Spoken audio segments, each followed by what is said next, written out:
then Mulheim, Edru, Germany. Sir also done Doctor of Science in Baraki University in Japan and Madurai Kamaraj University, India.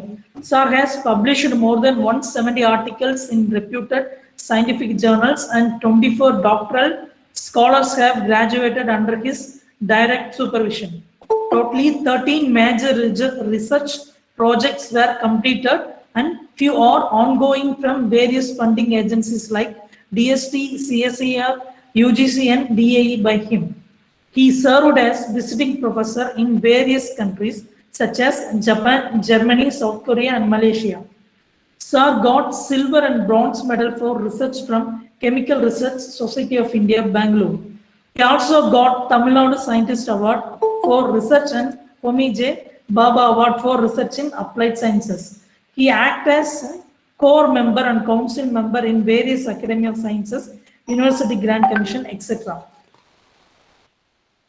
Evaluation, Ministry of Education and Science, Republic of Kazakhstan and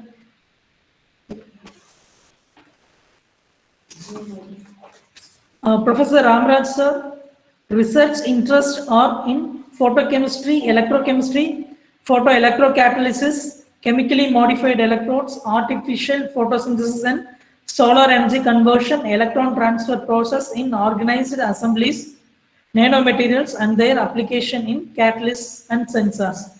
Now I am happily inviting Professor Ramaraj sir for this session 3 entitled on Polymer Embedded Nanostructured Materials for Catalysis and Sensor Applications.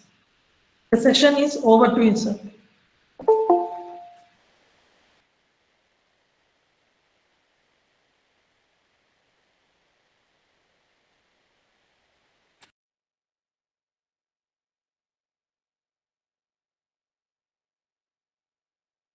Sir, kindly unmute yourself, sir. You are muted. Oh, I'm sorry. Okay. No issues. Yeah, thank you.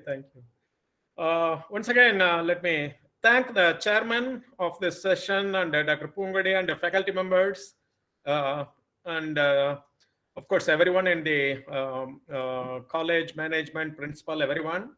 Particularly, I thank the participants for sitting and hearing the lectures the whole day. Mostly, it looks like they are all faculty members from various institutions in India. So at this stage, they are so serious about hearing these lectures, and I'm really happy. And like last lecture 2 days ago, this time also, let me share some of our ideas. I mean, what we have done in the last 35 years, which includes solar energy conversion in the last 20 years, the nanoscience and nanotechnology research.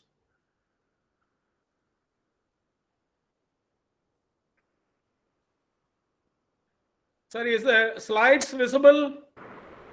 Yes, sir. Yes, sir. Okay, thank you. So today, last lecture, I concentrated more on solar energy conversion, environment remediation, and in particular, I maintained more of discussing the history of problem and how to solve to the initial stage where we identified the nanotechnology as a tool to solve the major problem of the pollution and energy crisis. And this lecture is nothing to do with solar or photochemistry, but it's more of nano science and nano materials. When Dr. Pungadi asked for the topic, I have given both the topics more of a research oriented, but after seeing the workshop and 5 years lecture plan, I found that there were many speakers who speaks on different aspects of nanotechnology or applications. And being experienced senior faculty working for nearly 33 years, I thought in this lecture also, let me concentrate more on discussing the fundamentals, in particular, including myself, when the nanoscience and nanotechnology was introduced. So I myself never had a formal education on nanoscience, but we start to learn from the papers published. That is the way we also learned nanoscience and nanotechnology, and most of the young faculties. Recently, you all here, and there is no standard textbooks till now, and you have to refer review articles and so on. So then after seeing the lecture program, I think today also let me concentrate more on introduction and discussing more about nanoscience and nanotechnology, and also touch upon a little bit of research in the later stage, so that the other speakers, they might cover more of the applications, experimental aspects, and so on. So let me concentrate more on giving a kind of introduction. This is the way, the outline of presentation today. Everything, each the small brief topic, I will use 3 to 4 slides each. And let me just introduce what we call the nanoscience and nanotechnology. It's a very broad area, and no exclusive subject scientist can handle. We cannot say it is purely chemistry or physics or engineering or medicine or biology and so on, because we generally put science and technology. So that itself you can understand when we say nanoscience, totally all branches of science, including medical science. And the technology, when we mean, includes the engineering as well, the industry, everything. So let us see a broad spectrum of introduction, followed by a few minutes the basic understanding about what we call nanomaterial, very basic fundamental like. This is more like getting into what is nanoscience and nanotechnology. Then the establishment of nanoelectronics. This was already established 40, 50 years ago, but we never realized it is nano. So that also I will just highlight. Then followed by last 3 decades or 2.5 decades, the carbon nanomaterials are ruling more than general carbon, nanomaterials. The carbon nanomaterials and their importance. Then followed by some biological related, the nanomaterials applied in biological recognition. So sensing biological molecules. So just I will touch upon the introduction. All our introduction or basics like. Then nano machines. So mostly this is what people dreamed almost 5 decades ago or 6 decades ago. People dreamed about the small machines that I will touch upon. Then now it entered in medicine also. So we call nano drug delivery. All these words you might have heard, but I will highlight what's the importance and so on. Then, of course, when we talk about the carbon nanomaterials, we found out recently from Tamil Nadu excavation work, the archaeology department found the carbon nanotubes. Those materials are 2,600 years old. Carbon nanomaterials was found in Tamil Nadu. I will highlight upon. Then followed by understanding what is metal nanoparticles, the basics. Because many of you know very well the gold and the silver, copper, such nanomaterials shows color. So a metal is not known to show colors, because if you want to see color of any molecule, it should be a pi star, n-pi star transition like situation. But here it's not so. Mostly n-pi star and metal to ligand, ligand to metal. But here, pure metal, how come it is colored? Because you already heard about it, that the gold is, most people know red color, but there are many colors. Silver, yellow color, but there are other colors also. Followed by, finally, what we do in our laboratory in Madurai in the last 2 decades or so. And half of the research we do on solar energy, half of the research we do on pure electrochemistry. And this work, if I discuss purely research aspect, only the last topic, what we do in Madurai, that itself will go for nearly 1.5 hours. But today I will touch upon understanding, because people from various spectrum attending the lectures, I understood, like physics, chemistry, biology, engineering, or anything, including polytechnic and so on. So each and every department, various specialization, everyone talks about nano. So I wanted to just put it on the interdisciplinary approach of the nano science and nanotechnology. Okay.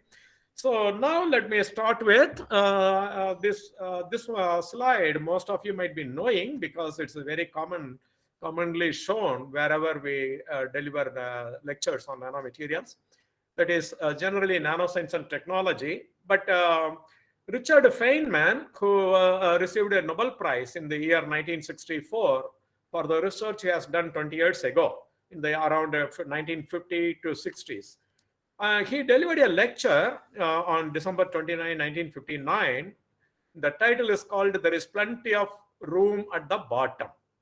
So there is plenty of room at the bottom means one can understand as a whole the building is a bulk and you get into a small room and something like, okay.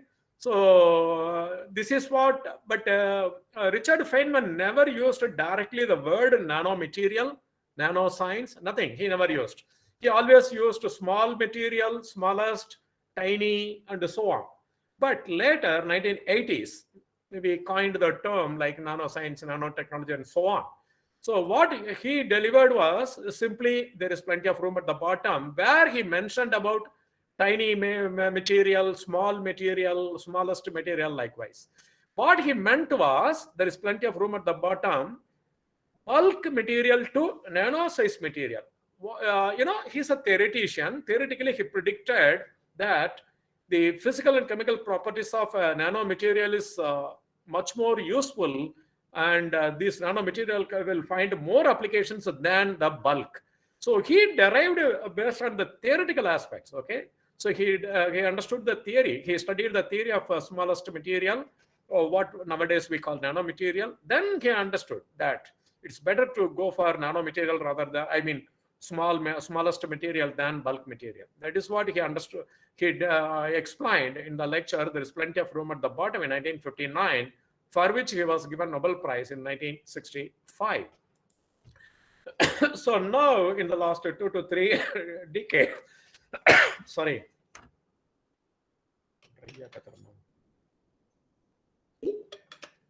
So now, last 3 to 4 decades, we have given the term nanoscience and nanotechnology, okay? So now, if you want to understand the importance of general nanoscience and nanotechnology, it's something like statistics, which scientists understood.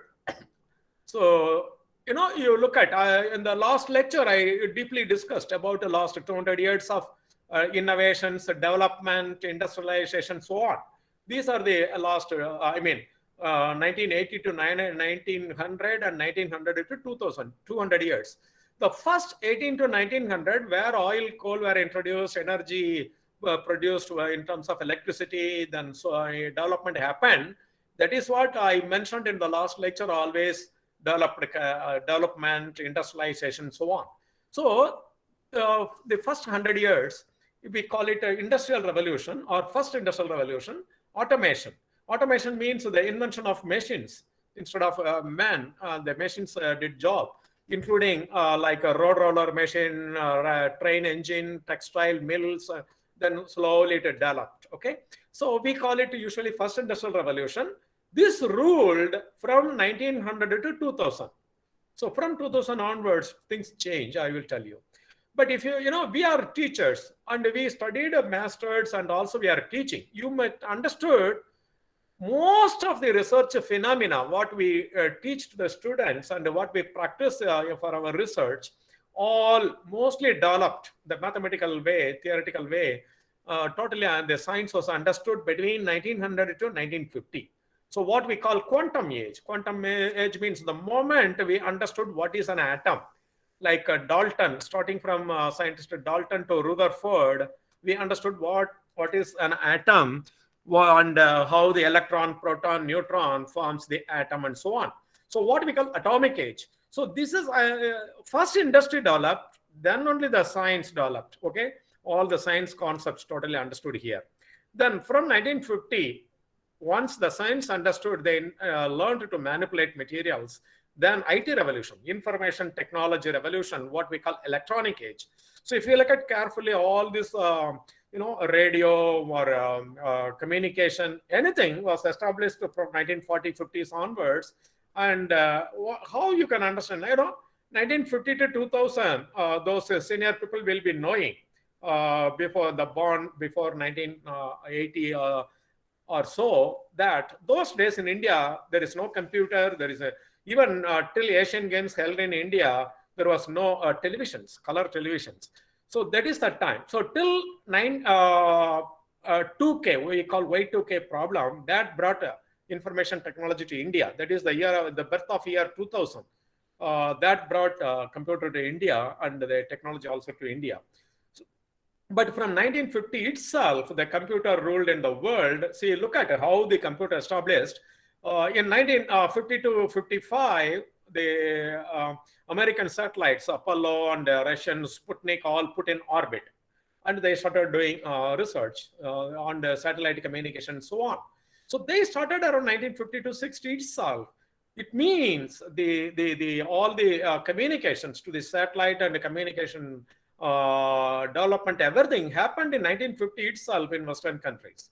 But it took nearly 50 years to reach India from 1980 or 90, and even everything became much more popular after 2000 only. But no IT revolution. But look at these three. These industrial revolution we missed. And only the train, the English people introduced in India, textile introduced in India, road roller introduced in India after around this time. So we totally missed the first industrial revolution. Quantum age, at least we might not have too many scientists from India, but at least people like Sir C.V. Raman and like Roy, P.C. Roy, and many others. They started doing some science. And even from before 1950, Sir C.V. Raman got the Nobel Prize. Rabindranath Tagore got Nobel Prize in literature and so on. A little bit we picked momentum. But when it comes to IT revolution, we picked little early, at least by 1990 or 2000 onwards. And here we started contributing. People say that we made a IT revolution in India. But as a scientist, I tell you the truth. The real science and technology happened in developed countries, Western countries. But we supply and provide manpower. So in India, what often the word we use for IT service sector. Service sector means it is something like a technician who maintains the machine, something like, okay, operates the machine and records data and so on. But one thing I am happy that India, at least for economy prosperity, we entered the service sector. We might not have produced our own computer, but we promptly utilized the IT revolution for our economic prosperity. So look at, there's nothing happened here in the first industrial revolution. In science, we started learning after 1900, after having the Western style education, then Gurukula. Then, of course, in IT, whether the originality is there or not, but the service sector, we are ruling in the world now. But look at now, the biotech revolution. Biotech revolution, you can understand the word genomic age. Genomic means the gene transformation. Actually, the biotech revolution, that helped India to achieve green revolution. That is, we achieved self-sufficiency in the food material because we learned to tune the genetically engineered plants so that we increase the yield. And then now we are exporting food grains in the last 2 decades or so. So that way we picked momentum here in genomic age, but still as a scientist, I consider we have not created more jobs in research and technology oriented industrial type, but we utilized the biotech revolution, genomic age to some extent. So slowly, if you compare from industrial to quantum science to computer to biotech genomic age, we picked momentum more and more. But now, the next, already 2050 we put it, but already the nanotechnology came in to rule our world. But what I say, to complete saturation like first industrial revolution, so it is expected more than what we expect from 2050, it might happen 2030 itself that we will reach a fully nano age. That is what we call second industrial revolution. You can understand the nano age by way of the IT, information technology revolution, communication revolution, and electronics, nano drugs, everything. That's what today I'm going to show you, that The nano is not simply used in one particular subject or field of research, but it multiple. So that is what we are, and in India, we should not miss the race, at least in the nano age, that from the beginning we should do. But here also, like biotech or IT, here also what we are doing, still India, we are building up basic science and technology on nanoscience and technology. So still we need to produce patents, machines, and so on, which we should pick up. But in developed countries, almost for them, the second industrial revolution is almost they are nearing to complete. Okay. With this, let me start with, even before now, the word nano was used, we call miniaturization of devices. You know, before the term nanotechnology was introduced 2 to 3 decades ago, often the Japanese or the industrialist countries use the word miniaturization of devices. Okay. So miniaturization, now we understood it's nothing but the nanotechnology, nanomaterials. That is what it happened. So without knowing they are working on nanotechnology, they entered electronics. Earlier we called microelectronics, but to some extent nanoelectronics. And you know the power of nanoelectronics is nothing but, okay, now everything put it in your laptop. If not, you know, the iPods, music instruments, just a small chip like your pen drive. And now all put together in single computer, music, or communication, everything put together in a single cell phone or mobile phone. So totally the world changed a lot in the last 20 years or so. So what we call power of nanoelectronics, okay? This first picked momentum. Do you know why? Because the industry can make much money out of it than anything else. Like a nano drug, or you go to any other thing, it will have a limited supply or limited number of people might use it. But here is not so. Almost everyone is having 1 or 2 mobile phones. But if you look at any other nanomaterial or technology, they might have 1 or 2.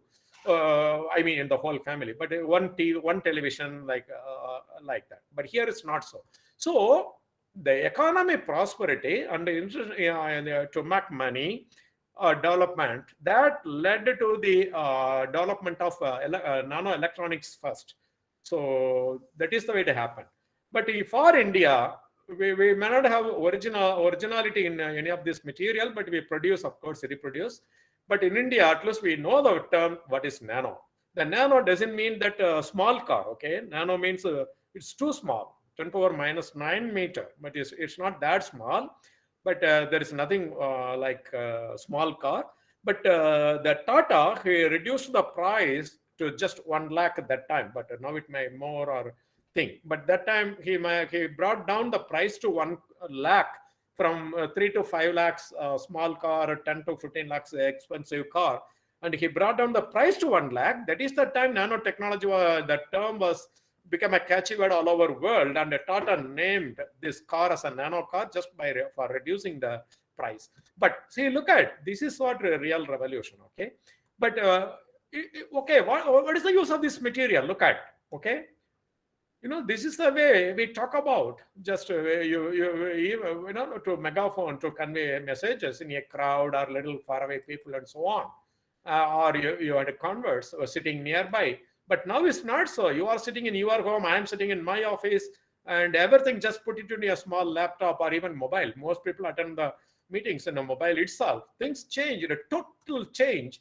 When you compare 30 years ago, one used to call over telephone, then microphone or mobile phone, then likewise. Then now, just it happens everything. Like today, take our meeting.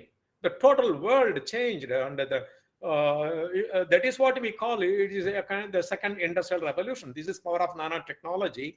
But this field of research grown because the industries can make much money than any other field. That is number one thing. And also the simplicity and it attracts consumerism. Okay, so now just to summarize the major applications of nanotechnology, the nanotechnology is helping to considerably improve, even revolutionize many technology and industrial sectors. technology industrial sector means now everything is automation. The automation robot may look big, but the software which operates the robot is put into a small chip, and the chip it has the software and operates the whole industry, even your car and the Google car, manless, the driverless car. So this is what he say, everything revolutionized in the industrial sector. Information technology, of course, homeland security. You can just watch every security with a simple CCTV and a small mobile phone. Medicine, nano drug deliveries. Transportation, now the car or bus may look so big, but there's a small chip in the car or everything that controls automation. Energy, like solar energy, lot what we discussed. Food safety, environmental science, and everything, among many others. Just I cannot really summarize in a few words about the importance of nanotechnology. Okay, so this is what the solar energy converts and environmental remediation. Now totally the nanomaterial took over. Okay, so this is what we discussed in the whole lecture last time. But in early time, what simply say the miniaturization of devices. But in my last lecture, you remember I highlighted more often the nature. Okay, everything already nature has done. Now we try to do man-made. Okay, exactly the same here. In nano also, don't think that we invented. Nobel Prize might have given. So here also, I don't consider it's a purely our invention, but it is nature's invention. Till 30, 40 years ago, we talk about a man by knowing his height, weight, color, at the most blood group, and shape, everything. But then slowly we improved it to fingerprint, then slowly to the blood. Then now a single DNA molecule is enough to totally understand not only the man, but all their forefathers. Okay, all their forefathers of thousands of years. Not only that, his total health condition can be understood with a small DNA molecule. All this happened just because of the introduction of there is plenty of room at the bottom, as Richard Feynman said. Why you look for such the total body? Just take a small DNA. That's what he said. There is a plenty of room at the bottom. So this is what now no need to look in, but just look into the DNA enough. So nature has already done. Okay, now you have to follow whether you can reproduce such a small things which will control the entire system. So that is what now we are doing. And already in electronics, we almost totally achieved. And in any other sector, now it's prospering now further. Okay. So now when we say nanomaterial, everyone already know because I have to consider this lecture for research scholars and a few master students maybe, and also the teachers and the researchers, everyone. Okay. So I just go on a little bit of basics. So the nanomaterials, there are two ways we can determine. Okay, I will tell you why we talk about the size as well as shape. The size, more naturally, the word we use nano, this means the nanomaterial should have a nano size. Nano size means more than 100, 200, 300 nanometer also nano. But the nano property is a ruling for the material when the material is in the size between 1 to 100 nanometer. And in our experience, we found out it is between 1 to 50 nanometer or 1 to 75 nanometer is much more. And several applications in the laboratory, we found around 10 to 30 nanometer material is much more useful than even 100. But 1 to 100 nanometer, we often call it a nano size, because once it exceeds slowly nanometer to micro, then the nanomaterial property is lost. Then it attains the bulk material property. For example, gold in the bulk form, yellow metal. Okay, it has a metal property. But when you make it a small, like 1 to 100 nanometer gold nanoparticle, the total gold physical and chemical property changes from the bulk metal. So that way, if you go a little bit beyond the size, then you are about to touch bulk material property. That's the reason we confine ourselves between 1 to 100 nanometer, where the nanomaterial properties are more, ruling the thing. Otherwise, it will be a bulk material. Then shape. Why shape? That is the most fundamental interest and advantage of the nanomaterial, because not only the size, if it is only size, any material you can make 1 nanometer, 2 nanometer, you can make only 100 types of material only, nothing else. But the shape is ruling more than the size. The shape, look at here, the shape is ruling the properties of the nanomaterial much more than the size. So the shape you can change to anything. There is no fixed shape except a particle, a sphere or a cube, like nanosphere, particle, rod, wire, or a tube, sheet. Don't think that only there are 5. You can just put in any shape. When the shape changes, the property totally changes. That is the most advantageous property of the nanomaterial, more than the size, because size is restricted to 100 nanometer. So within 1 to 100, how many types of size material you can put, but shape totally infinity. So that is what, just to show here, different size, here different size, different shape, automatically the color of the nanomaterial changes. Okay, here is one particular material given, either taking gold or silver. So the color changes. Why the color change may not be a great thing. So our application is more important. Why we show color here? That you should understand that when the size or shape changes, the color of the nanomaterial, the smallest nanoparticle of the gold or silver, the color changes means what we scientists understand, the physical and chemical properties of the material changing. Once the physical and material chemical property changes, the application will be totally different for each material. Okay, that is what I will want to express, that the physical and chemical properties are controlled by size and shape. This is the most important phenomena. And this other phenomena is, of course, like last lecture itself, I explained about the surface area. If you integrate the surface area of all the nanoparticle put into 1 centimeter cube and the whole particle, then the area will be much more. That is the third property which rules. But when you prepare a nanomaterial, this is in your hand to control the size and shape, which rules the property number 1. Okay. So now there are 2 things. Always there is a basic science and applied science. So normally what we scientists do, of course, we are chemists or physicists or material scientists, biologists, and so on.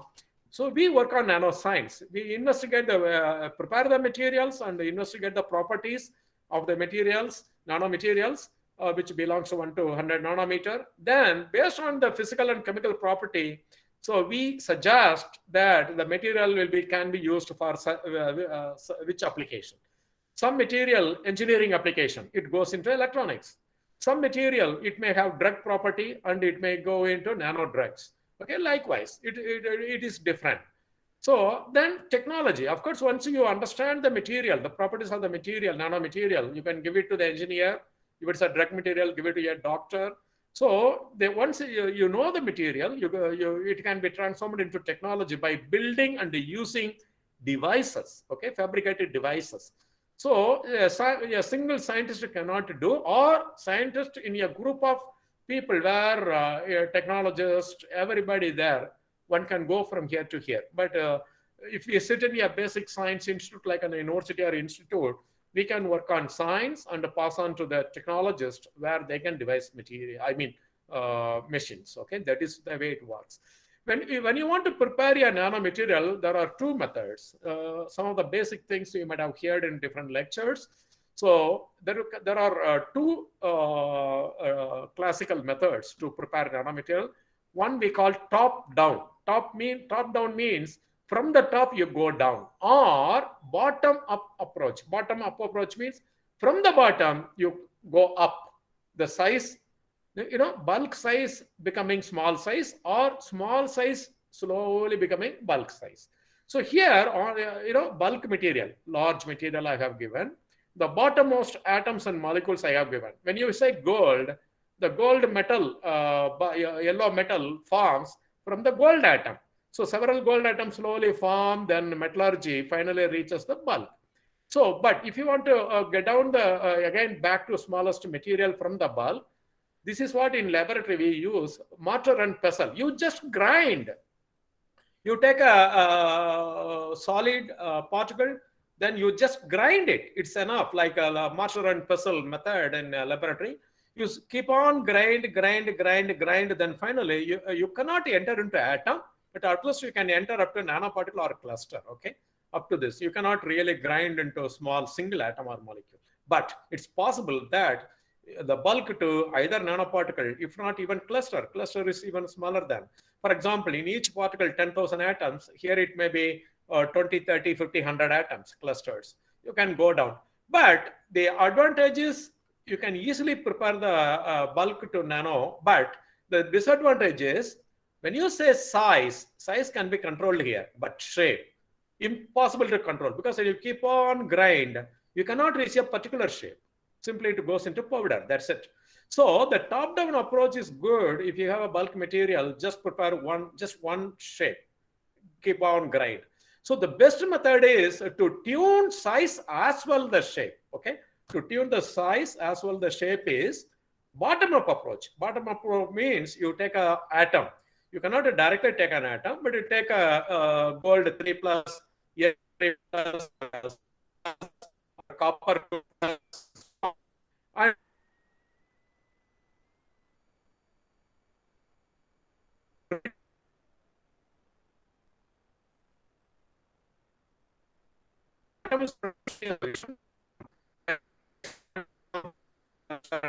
more and more growth. Okay. Ions. Okay.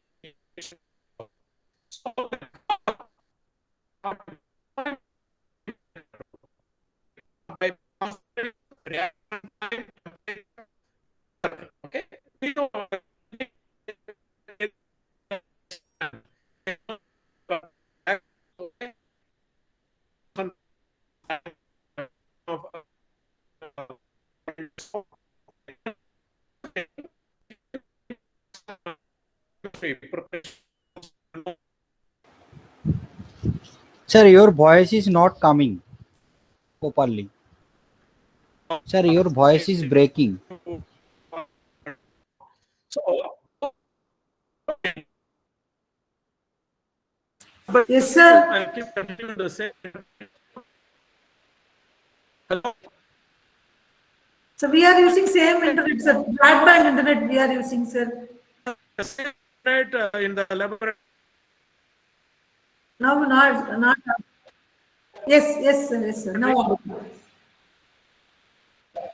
Yeah, no, still breaking, or you can hear, you are hearing now better. But yes, it's now it's okay, sir. It's okay now? It's audible. It's audible. It's very clear.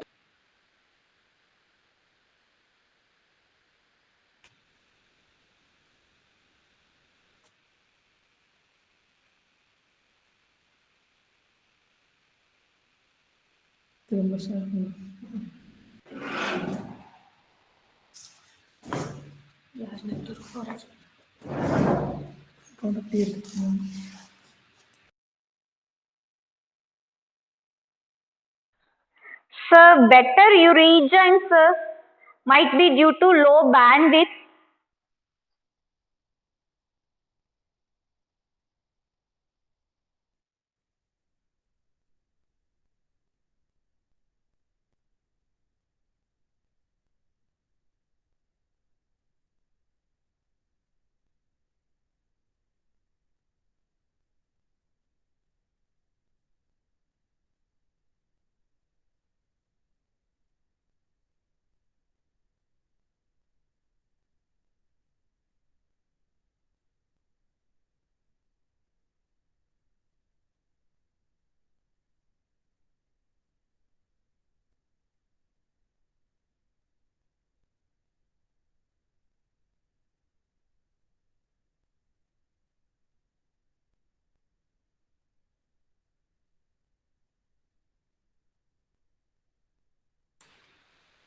Dear participants, kindly wait. Sir will be rejoining.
Yeah. Maybe internet instability.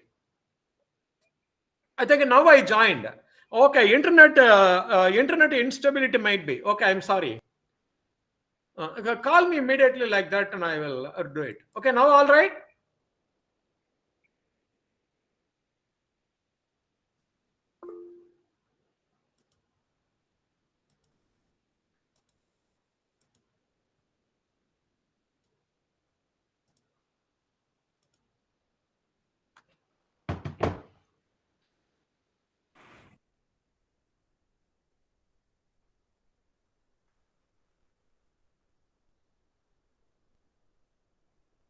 Have you heard this slide already or not yet?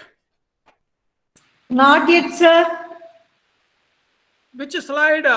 Yes, this one is last slide. Yeah, but I fully understood what I explained. Yes, sir. Yes, sir. Okay, I will go next. Okay. Sir. From here, you have not heard, right? Yes, sir. Yes. Okay. So now I want to map the participants to understand the research and development of nanoscience and technology.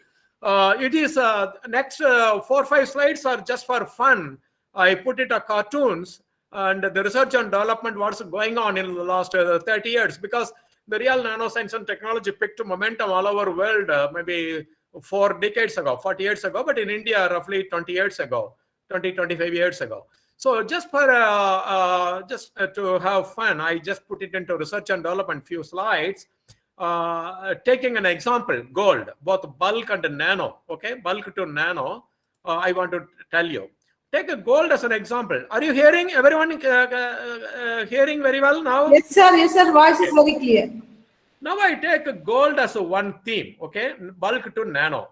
I give the gold to different people, including scientists, who are all common people and scientists who are having different ideas. Everyone looks for different applications of the common material gold. Okay, how the research and development going on and how we move towards nanotechnology, I tell you. And there is plenty of room at the bottom. This is what we learned. Just for fun, I add this slide. Some 5 to 7 years ago, we in Madurai, Keeladi, a small village near Madurai in Tamil Nadu, somewhere we digged here, excavation, the archaeology department did, because they got some information about the location, then they digged it. And maybe just I compare with there's plenty of room at the bottom. Look at, when they dig this much, you find the building, so rooms and many things. Okay, so this means something is there. There is plenty of room at the bottom that is there. But the interesting aspect is we found a gold bar in that Keeladi area. Okay, gold bar. And the dating of the gold bar from America, we got the data, sending the sample to America. It is 2,300 years plus or minus 200 years. So you can name it as a 2,300 or 500 years. Okay, years old gold bar, we got it from the place. Of course, it happened in Madurai. I had, since I come from Madurai. And now we are in 21st century, almost 2005 years later to this stage. This is gold bar. Of course, we improved the gold bar now by technology. And even now in India, for us, gold means this. Okay, not only the gold bar which we obtained in Madurai itself. In Madurai means the whole India. I talk about the whole India. It is there. And now we are in 21st century. Even today, you switch on your TV or any advertisement, this happens even today. So this guy, he got interested in gold and he made a gold shirt. Of course, this is an advertisement. The companies, jewelry companies are making use of to make people to buy. Even today, this is what my interest, okay? Bulk metal. And still we go for gold. And we never followed Richard Feynman. What he said, there is plenty of room at the bottom. We don't follow that. But now, of course, with some research in India, and particularly in southern India, we have a kind of research and development on gold we call Tanga Pashpam. Most of you might have heard, we say Siddha medicine, okay? Siddha, Ayurveda, Unani. So here in Tamil Nadu or Kerala in South, we call it Siddha medicine, almost more than 1,000-year-old technology. they made a Tanga Pashpam, a kind of I cannot say a tonic or medicine, everything it includes, and it was sold. Okay, it contains gold, but it is not in bulk form, it's in a nano form. We never realized that people are using, and they never knew that they use nano gold here. Of course, the research and development happened because now we lost 100 to 200 years. We all, we produce scientists, and this gold. What is the importance? Why we made 1,000 years ago? These gold medicines, the medicine using nano gold, used for the treatment of numerous health problems such as infertility, low libido, coronary diseases, neurological problem, arthritis, anti-aging. The number one, anti-aging and the strength of the body. Here, the strength of the body and anti-aging. This is what often people in Tamil Nadu used to say. MGR, he took a Tanga Pashpam, regularly, like. So gold is being used since ages for the treatment and improving the strength of the body. What I want to tell you, in India, thousands of years ago, we learned to make use of the nano medicine without knowing it is nano. But now, this kind of medicine is not sold. Directly we sell the capsules, the same Siddha medicine. So this is what our research and development. 10 years ago, when the people talked about nano in 2012 in Bangalore, they introduced gold-plated dosa. So instead of taking that capsule, you can eat dosa as well. You get a nano gold for your body so that you can have anti-aging or strength of the body develop and so on, rejuvenation of cells and so on. So what I want to tell you, we started with the Siddha medicine. Now the nanotechnology we make use to gold. And even in Tamil Nadu, there is a city called Tirunelveli already introduced for this dosa costed around 1,000, but now 550 rupees dosa available even in Tamil Nadu near to Madurai.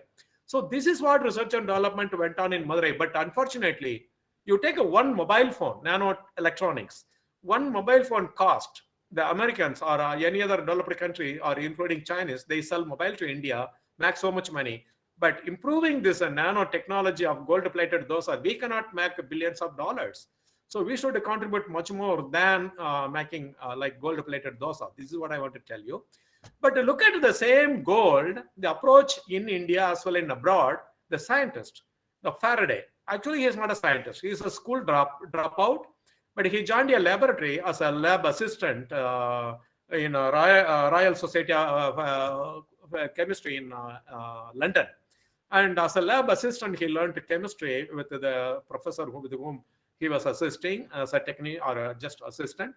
And in the year 1950 around, he converted the bulk gold into nano solution. He did a reaction, of course. He took a gold salt, AU3 plus gold chloride, and reduced using phosphorus, and gold 3 AU3 plus reduced to gold atom, and the gold atom forms into small particle, and the color appeared. Gold chloride, pearl yellow, or no color. But because it absorbs around 300, you can say pearl yellow type. But once you reduce, it produces very low concentration gold chloride taken. So low concentration cannot yield like metallurgy, bulk metal. Instead, it look at it dissolved. But red color, look at the yellow metal and the red color. Almost 170 years ago, he did. He put it in paper this year, but he might have done the research 1 or 2 years before. And look at this year, there is no science, no microscope, no TEM or SEM or nothing. So he could not do any research, including absorption spectrophotometer. But by seeing the color, what he understood, the activated gold gives color. So he termed this gold solution. This is very clear, not even colloid. Colloid means microparticle. Microparticles scatter the light, you see the particle size. But here, not even the micro nano, the light simply pass through because the light wavelength is more than 400 nanometer in the visible. So it simply pass through 10 to 20 nanometer size, and you see transparent solution. And he published, okay, in the literature. The literature was sleeping for nearly till 1950. So look at the seal. Totally, he sealed it and kept it in the museum. But even today, but he put it in the research in the paper. Without the literature was almost for 100 years. the literature was not useful. Nobody thrown out the papers, but they kept it, unlike in India. And why he did this research? Okay, why Faraday thought of doing this? Because the glass blower, in Europe, or particularly in Europe, the old cathedrals, churches, you might have seen colorful glasses on the walls, windows. These colors are not paints like in India. We simply use the polymer painting, put it on the glass. It's not. What Faraday knows that the glass blower used silica, SiO2, the transparent glass, what we know, and he added some gold or silver salts. Then he blow into these colorful slides. So it depends on the concentration he used along with the glass. Depends on the concentration of gold or silver he added. The same gold, different color produced. The same silver, different color produced. So he knew by using how much amount of gold, milligram, not much. So milligram amount he used to add. So that resulted some color, and for some other color he learned that silver salt also will produce. So now last 30 years we understood gold with a different size, also different shape. The color changes. Here gold, this also gold, this also gold nano. See the size changing. Silver, the size and shape changing.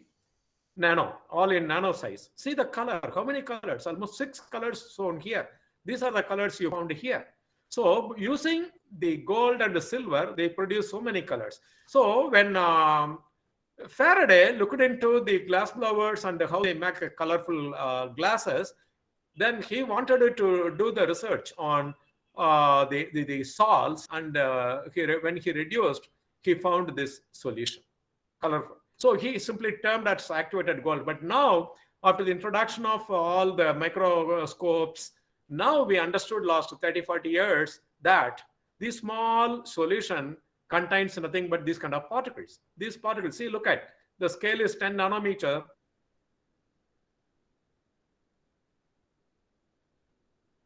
The whole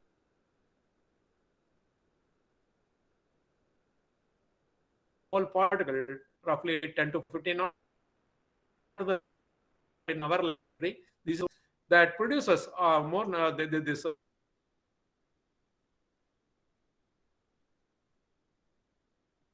wine red color instead of yellow metal. Then you read that. Then inside now we have the microscopes, so we analyze the solution by drying on a glass plate. Then we found these small particles. This is what exactly we understood. The Faraday solution is not simply activated, but it is nothing but nano-size gold.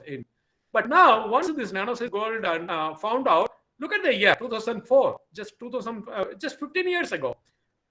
Using the gold nano solution, they have assembled transistors.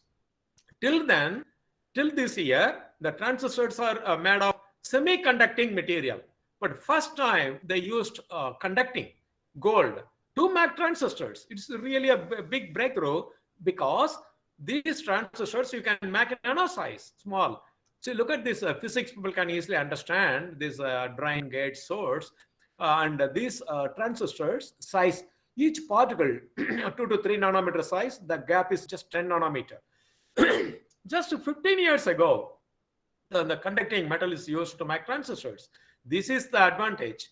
So we try to make a gold-plated dosa, but the scientists go for this even metal itself can be used as transistors. This is what I want to tell you. Take bulk silver, the white metal. For Indians, even today we are using like this, okay? See, look at. So we use throughout the face or leg, anywhere, okay? They can't. But now, of course, we become modernized and we use modernized or for beautiful jewelries. Why we used to so early that totally we cover the body with the silver wherever the body exposed in the feet or face. Look at. Now we understood last 20-30 years.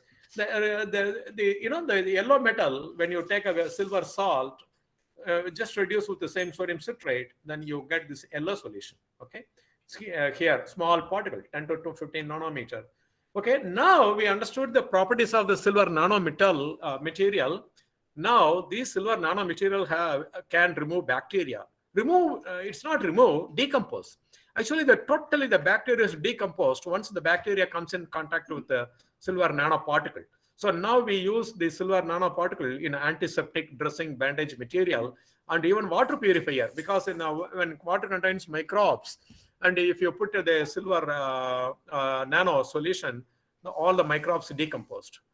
Air conditioner, air conditioner has a filter, that a filter through which the air gets in and comes out. And if the air contains any microbes, including which bacteria, bad bacteria, so on, is bacteria.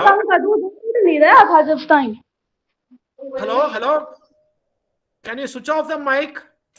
Muted, sir, muted. Yeah.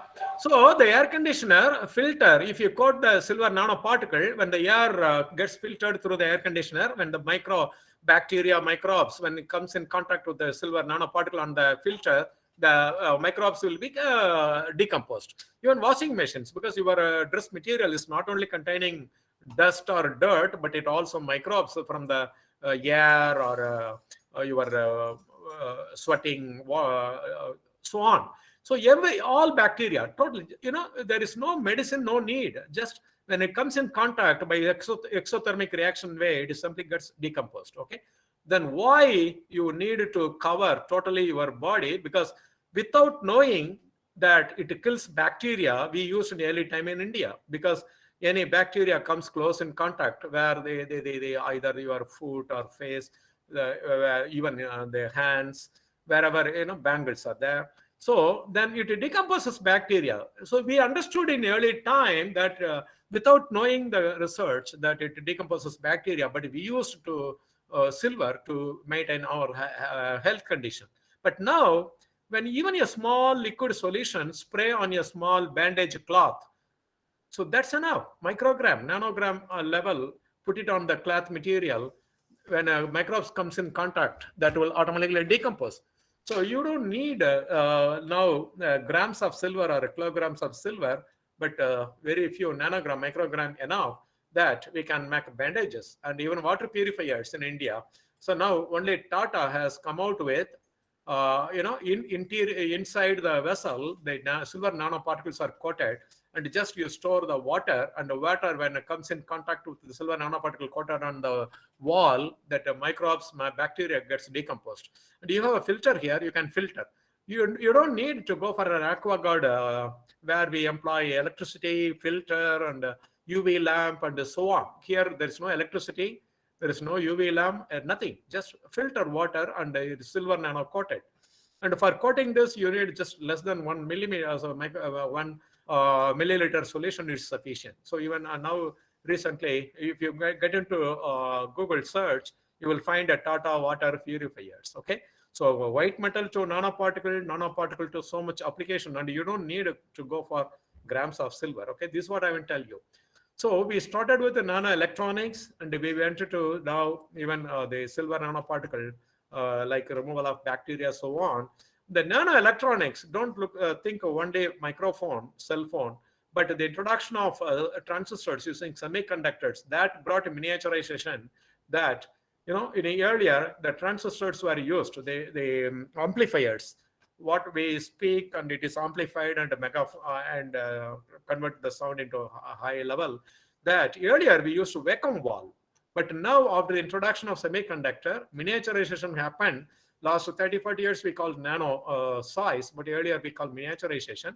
So the invention of small transistors. Look at the vacuum valve and this. I have seen vacuum valve amplifiers. Maybe some of you might have seen. But now nobody, because only chips are put in, small chips. And now even the radio miniaturized, small, and as small enough, and it goes on. Okay, this is what it is. It is now the nano electronics, not only the mobile phone. Okay, the mobile phone, of course, contains the transistors. And the computer, the computer which the Russians and Americans used in the 1950s, 60s, one small laptop capacity, that itself occupies a big room. But slowly it converted to desktop, laptop, and palm top. Then finally, now everything put into a small mobile. So they again, electronics. one aspect electronics. Okay. Another is solar. In the last lecture, fully I covered that a small coating, just thin coating, the nano film coating, two-dimensional nano sheet-like structure. So that gives you now the total solar energy conversion, and that was introduced in 1950s. And till then, nano was, but after 1950, it picked momentum much more, and the transistors led to mobile phone, computers, marketing, now solar cell marketing. So the industry is always, they run behind the nanotechnology where they can make more money. Okay. Now, around 1985, the Smalley introduced the football or buckyball or fullerene, C60, and even much more, C490 or C540. But C60 is the most common. This you can even get it from the lamp soot. When you use oil in your lamp, and even that carbon powder slowly it comes out, that carbon powder contains the C60. And the C60 is put into a charcoal powder and just marketed now, that even the candle soot can give you C60. But the candle soot, nobody analyzed that. People thought it's simply carbon. But Smalley, in 1985, he analyzed the soot, and he found the C60 like many other molecule, but C60 is most common, for which he was given Nobel Prize in 1996. People thought the C60 might rule the world because conductivity, many other things. But of course, a lot of research were done in 1990s and 2000. Even we ourselves encountered. But the application, there were applications, but the application was not so much. But still Nobel Prize given because the advantage of nanomaterial from 1960s, 70s onwards. So the introduction of C60, but it's not a new invention. It's already existing in the candle soot, the carbon, but he isolated and identified, for which Nobel Prize given. Okay, the Smalley around the 1999. This is what 2000 I told you. The nano just slowly entered India, and in America by this time the nano was understood. And when Smalley was given the Nobel Prize, the U.S. Parliament, House Committee means the Parliament, the U.S. Parliament members, they called Smalley, asked him, what are the benefits of nanotechnology? They asked him.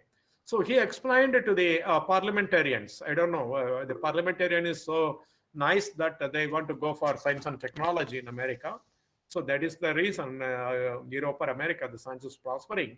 And Smalley explained it to the parliamentarians. He put into the, of course, he was there for hours, but put into small sentence briefly, the impact of nanotechnology on health, wealth, and the lives of people. That's it. Health, wealth, lives of people. That is what the society development. So the impact of nanotechnology on health, wealth, and the lives of people will be at least equivalent to the combined influence of microelectronics. Because in the early time, they used to call microelectronics, now nanoelectronics, of course.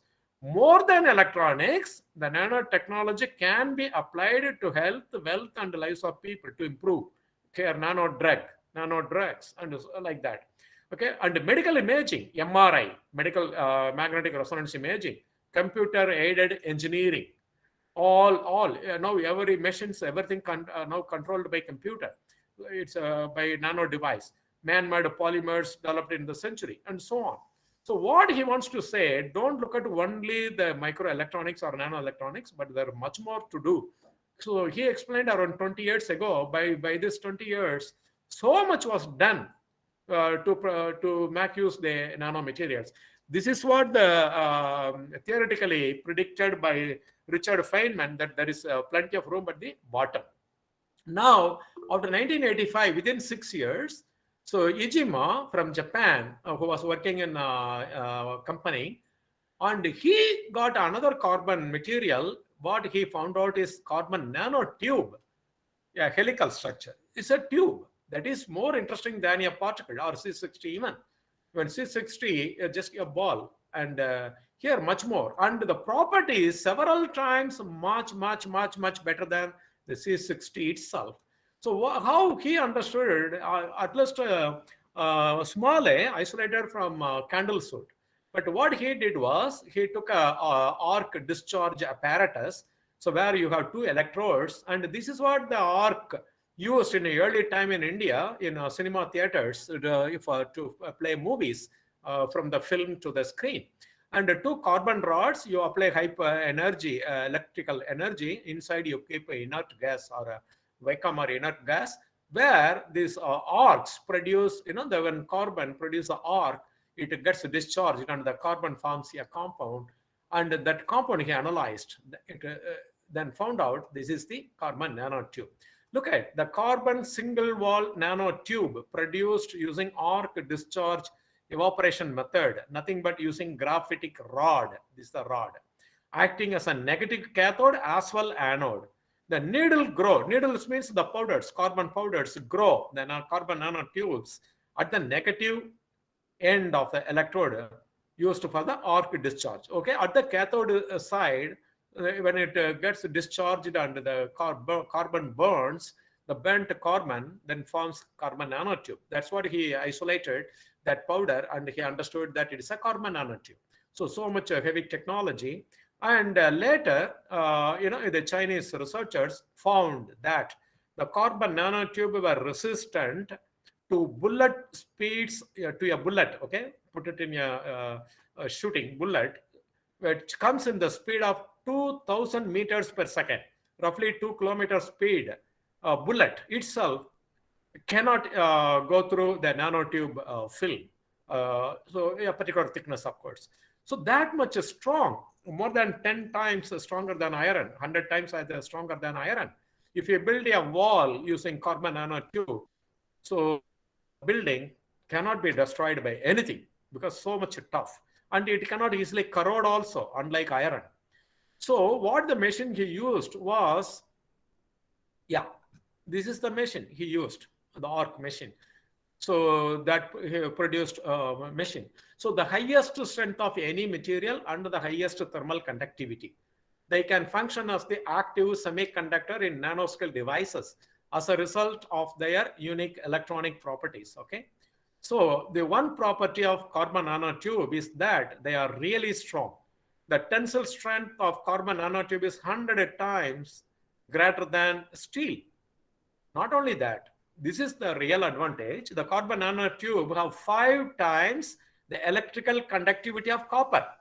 Copper among gold, copper, aluminum, the gold is the best conductor and the copper next, and then aluminum, little bit resistance, of course. But even more than copper, the carbon nanotube is much more conducting, 5 times better. So if you have a copper nanotube wire without resistance, without loss of energy, you can conduct electricity. So that is much more greater than C60 identified. Of course, C60 identified in Candlewood 85, 91 Nobel Prize given, but this carbon nanotube Nobel Prize was not given till now. But the application is much more. For example, if you have a carbon nanotube, you can put a nano machine. The total length is 10 nanometer. So the fabricated sensor is just 10 nanometer. And if you have 2 terminals, the positive and negative terminal, and you have a carbon nanotube, you just irradiate with infrared light enough, small energy, very small energy. Then the light is absorbed like a solar energy conversion type, but the charge separation gives you signal. This means what? If you have a nano device, nobody can notice the device sensor, but you can send an infrared signal. The infrared also is not visible, unlike a VIBGY or the white light, it's not visible. So using infrared radiation, you can put it on the sensor. You can give a signal to anybody because this signal produced here can pass the information. So this can be used in defense research where nothing is visible, but you can pass information. What we say, you give light energy, which produces electricity. This is the signal. Even the remote control machine, what we use at home, uses instead of light, that uses a different technology, of course, but the idea is same. Okay, so light to electricity, you can use it as a sensor, and particularly in electronics.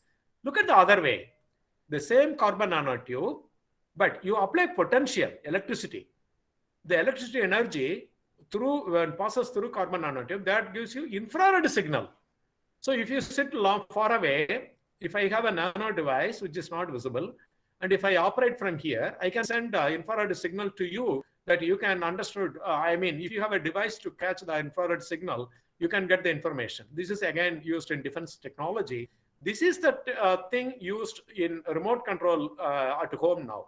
Okay, instead of nanomaterial, carbon nanotube, we use semiconductor device, but soon it will be carbon nanotube, and this is what the remote control like sensors, and you can use it in particularly its secret places. So carbon nanotube find much more application, and the same carbon nanotube, put it on the electrode like yesterday, the titanium dioxide or zinc oxide, you can irradiate the carbon nanotube that absorbs light, and that charge separation produce electricity. So solar cell also. So much with the carbon nanotube. So we start with the electronics and gold, silver, and microbes and electronics and carbon nanomaterial. Now we come into biological recognition. What we call biological recognition is sensing the bacteria, sensing the cells, sensing the DNA molecules in our body, many other things. Sense any biological molecule. What we call biological recognition. Otherwise, we use bio sensor earlier. Now we call nano biosensor. Okay.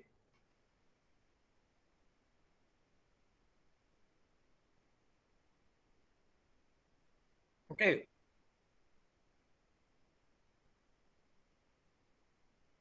Please let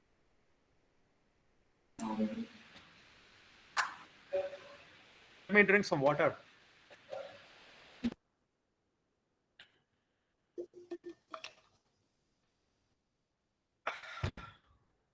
Okay, what we call biological sensing is you create. Okay. This means that the square shape means a particular physical property, chemical property. And if your microbe have a similar property, your sensor is made with a particular selective property, and that property if the microbes have, and when the sensor, nano sensor gets into near the microbes, the bacteria, when the bacteria comes near, since both the property matching, that will give you a signal. But that property and your micro property different, that cannot form a interaction. So you cannot get a signal here. So I can make a nano sensor with any particular nano material to selectively sense a particular microbe by knowing its physical chemical property. Accordingly, I set my sensor. But for which I have to create another sensor with this particular property. That's it. Okay, it's not the shape. Just I want to tell you one particular property, different property, because now the virus, different virus, different shape, including our the COVID virus. It has it needs a different detector. Likewise, so we create such biosensor. Look at what we make nano sensor. Okay, just I put it in one cartoon. This is a particular square type. Okay, it will sense a particular molecule. For example, square means if a bacteria has a similar property that will interact. If you have this kind of thing, then you should have a nano sensor to identify this property means interacting, and different shape and property. You don't look at shape. I consider a particular property of the microbe or bacteria, then I create a similar sensor. Likewise, okay. Accordingly, I make based on the property of the microbe, I make a sensor. Okay, then it interacts. Once it interacts, it gives a signal. Okay, this is what So what is the relation between identifying such a bacteria, biological molecule in a human or animal body? What is the advantage? If it is a chip, put it on a bird. When the bird flies with the chip, then it can tell you where it goes, like a GPS. So that can be done only with the GPS. But if you put this kind of chip inside the body of an animal or bird, inside the body, and in the body, it will sense all the chemical, biological molecule, whether it is any sick bacteria, virus, microbes, or how much weight and how much it eats and how much weight gain. Many things can be monitored. So that is what I put a kind of cattle. So whether it is a cow or whether it is a goat, and how we can make use such technology to manage such thing, what I call the management, cattle management, the nanotechnology everywhere. Now it's already put in use in abroad, but slowly now in India also started coming scientific farming. they slowly introduce for such maintenance. For example, if you have a cow, you put it in a big garden, like, you might have seen in televisions in Europe or America, how they maintain. There's nobody on the cattle field, but simply cattle roam around, hundreds of cattle, but one or two men, they maintain. So why? Because you implant a chip, a particular chip. That chip will have a different property for monitoring different things, I tell you. So now that chip will, each chip will have its own sensor, the performance of a breeding or weight difference of the cattle, or feed, how much it eats, tracing the location, link, and many other things. Okay, the chip, what are all sensor you put in the body, including identifying the disease, different sensors in the body. So that signal will be transmitted to the just like a mobile. Once the signal created, later on it is simply like a mobile. Okay, the signal sent through a satellite, and you analyze in computer sitting at home that whether the cattle where it went, how much weight gained during the 5 hours, whether it is by feeding, eating, or by the milk formed here, and or any disease, bacteria attacking, and everything you can monitor, location, everything you can monitor sitting at home. So it's not like simply managing the cattle in India like this. So situation totally changed in abroad, but the technology is, since we don't have our own technology, we have to import. Okay, this is what the situation. Now let me get into other aspects of nanoscience and technology, because I want to tell you today, it is an interdisciplinary research. It never belongs to any one single science discipline. I cannot call only chemistry or only physics or only engineering or only medicine or only mechanical engineer, electronics, like that. So now let me get into nano machines, because the Richard Feynman said there is plenty of room at the bottom, general statement, but the material property we had used. But now what he said, nano machines. He also said we can make nano machines. This is a single molecule, chemical molecule.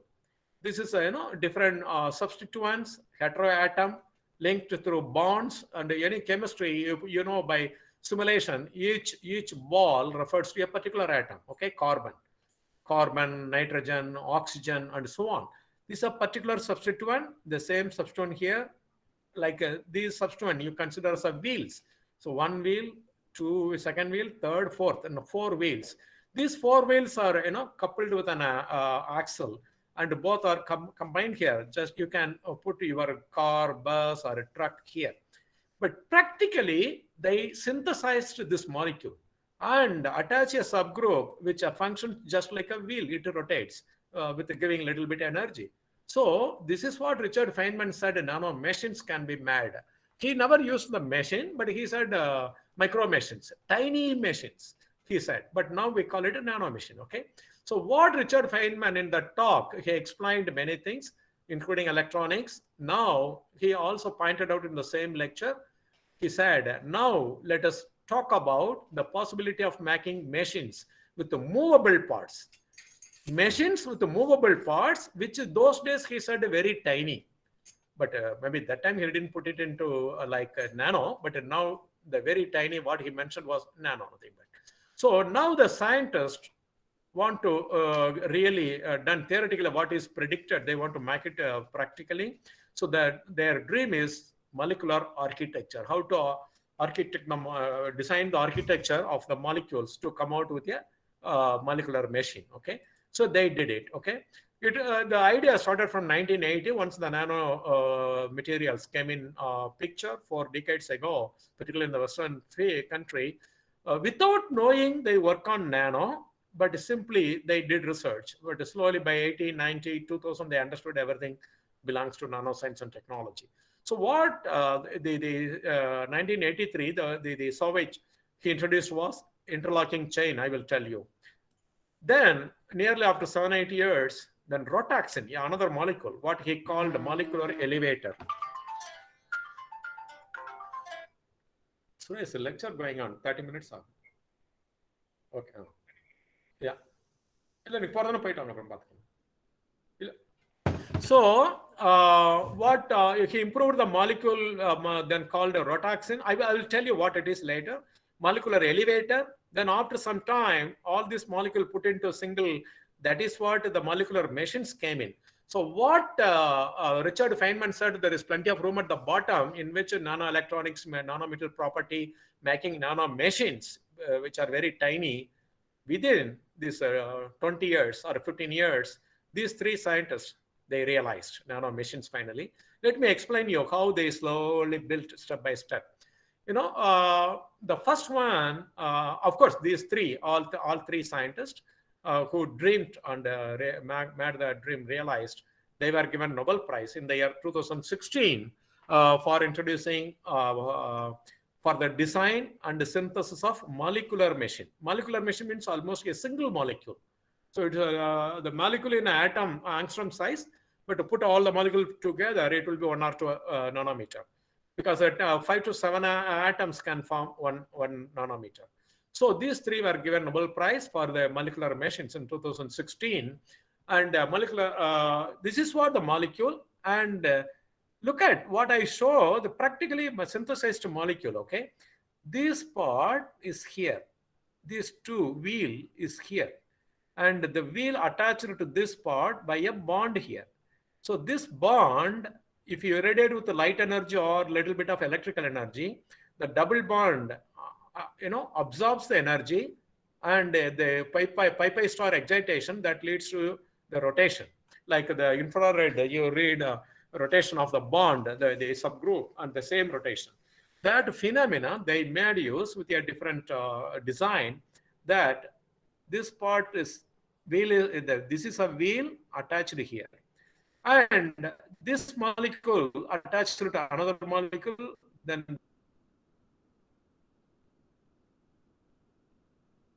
the wheel attached and the axle attached here. This is a copper bottom because you need a little bit of energy to make the molecule absorb energy, and the double bond makes the rotation on a copper atom surface, the wheel. Okay. So now let us see how they achieved this machine for step by step. First, in 1983, the interlocking chain. Look at the interlocking chain, blue molecule and a red molecule that interlocked. That is put in here. Look at the bond formation put in like our gold chain or iron chain. So he prepared not only two continuous chain, many chains. It will just look like chain, what we call interlocking chains. So he introduced such molecule without knowing he works on nano, but these phenomena helped other scientists to slowly build in machines. For example, all this is a single molecule. Each one is a subgroup, substituent group. This is a bond, okay? Substituent group, bond, and so on. And all three, the molecule are attached through bond here. And before attaching the final group, he used the interlocking phenomena to put a bond chain inside each one, then finally attach a large group so that the chain, the ring cannot come out of the chain, because this is larger in size. This is what the design here. So this is a subgroup, and you put your interlocking chain here, and some subgroups which contains protonation, deprotonation type molecule. And now your interlocking chain is here. So, the man is going here. What it happens here is,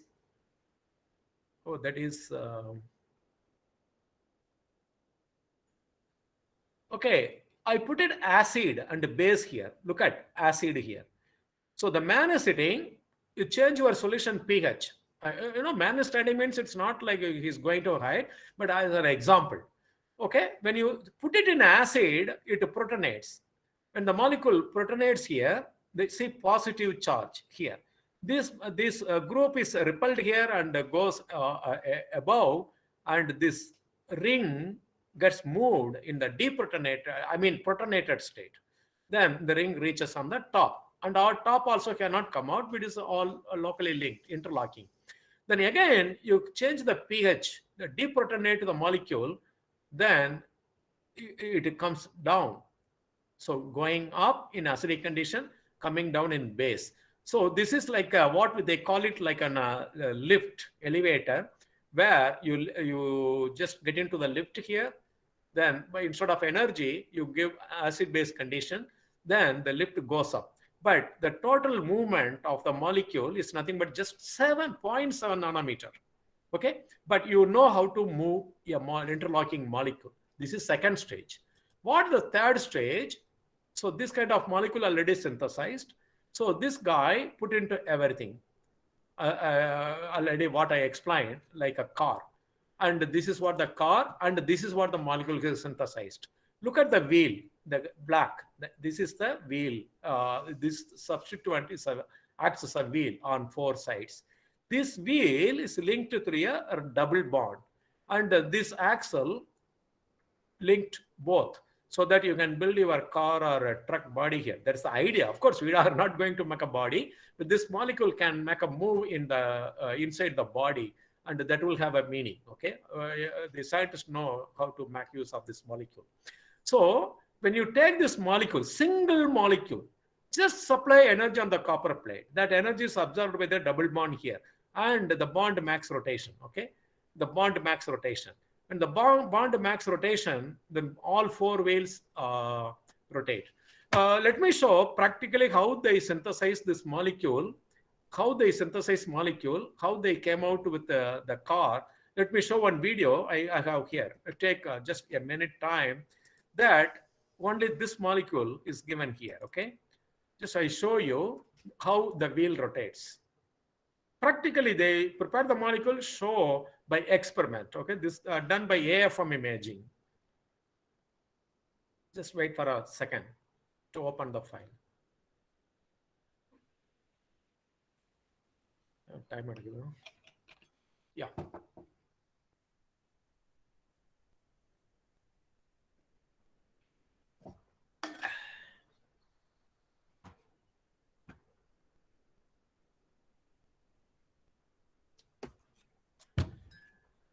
Look at the wheel here, okay? But actually a copper plate, electrical energy given, and the double bond absorbs the energy and makes some rotation. And see, look at only one wheel that keeps rotating and automatically moves from one place to another. So this is what practically they show by AFM image, okay? And just show you another small video, for which the Nobel Prize given. Okay, practically they prepared the molecule and proved. Yeah, this is what the simulation.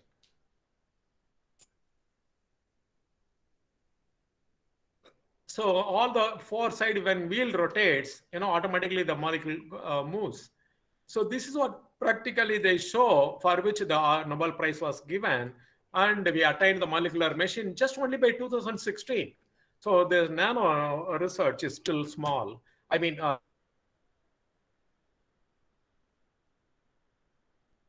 very recent. So we started with you understand now that we started with nanoelectronics.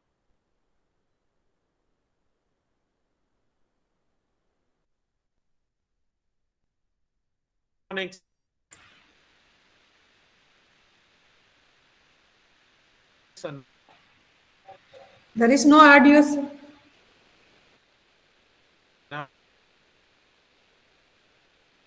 Excuse me, sir.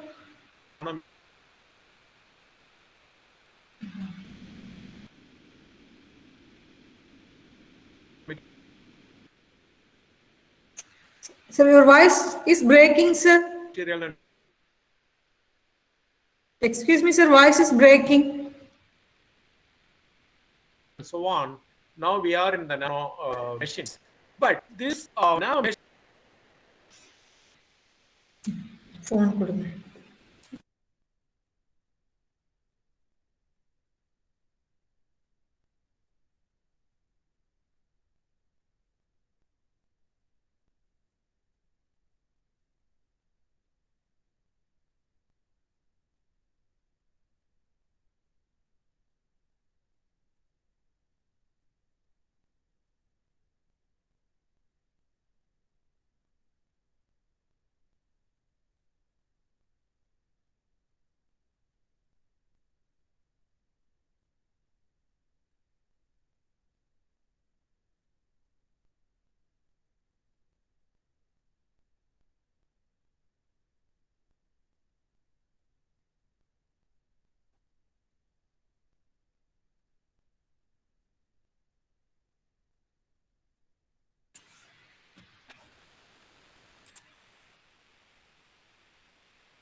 100 rights, 11.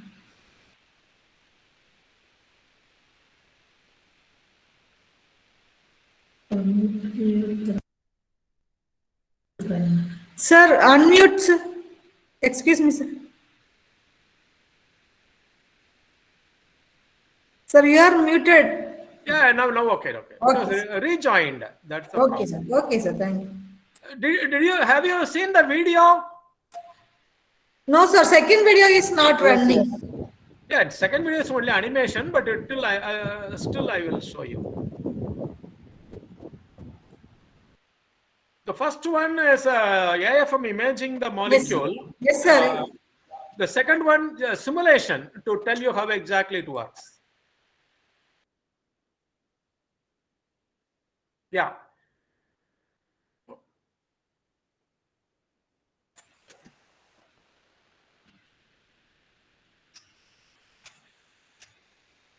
So now I want to explain you the simulation, that how it moves. Just wait.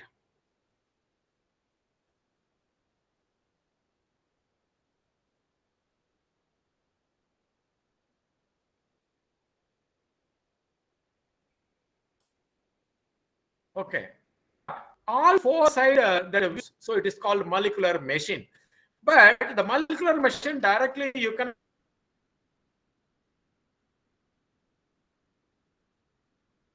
not use it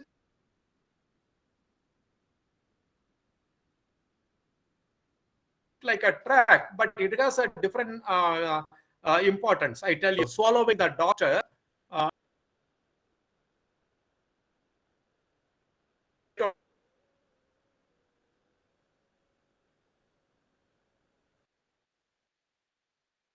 Understand what's going on inside the body. Inside, you swallow the doctor, let him go in and check.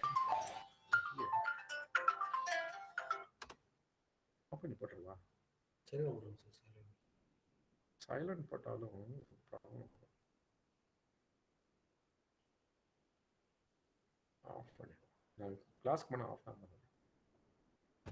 okay, so swallow the doctor means one example is like MRI. MRI means magnetic resonance imaging.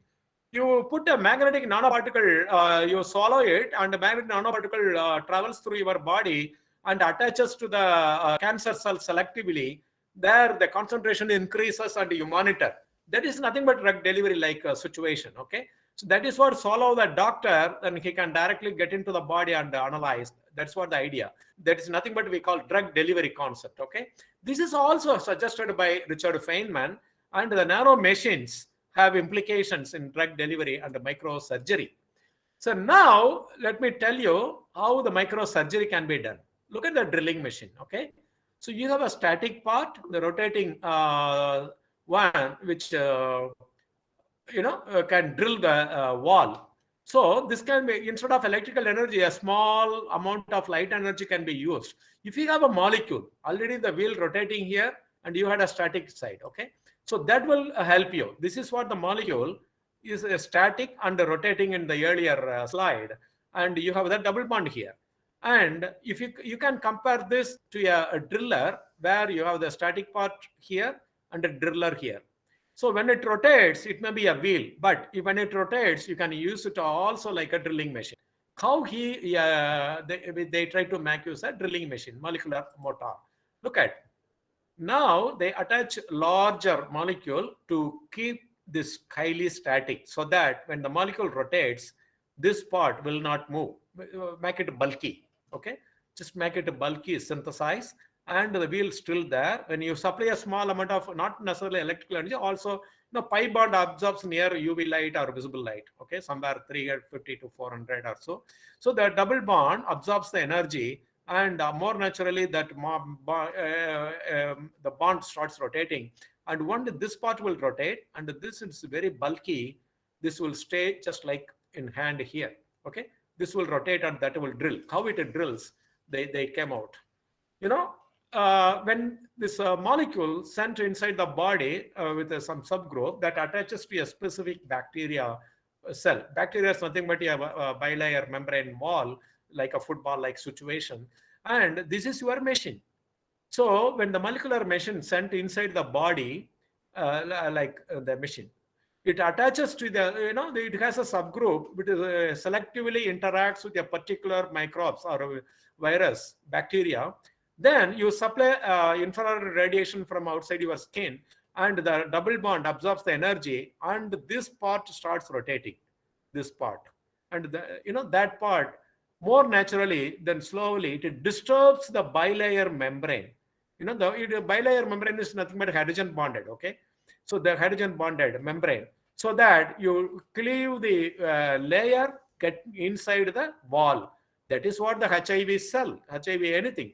So once you break the wall, more naturally the whole bacteria broken. That is what your molecular machine enters inside. Okay, the wheel rotates. This is what this already just this idea came in 2017.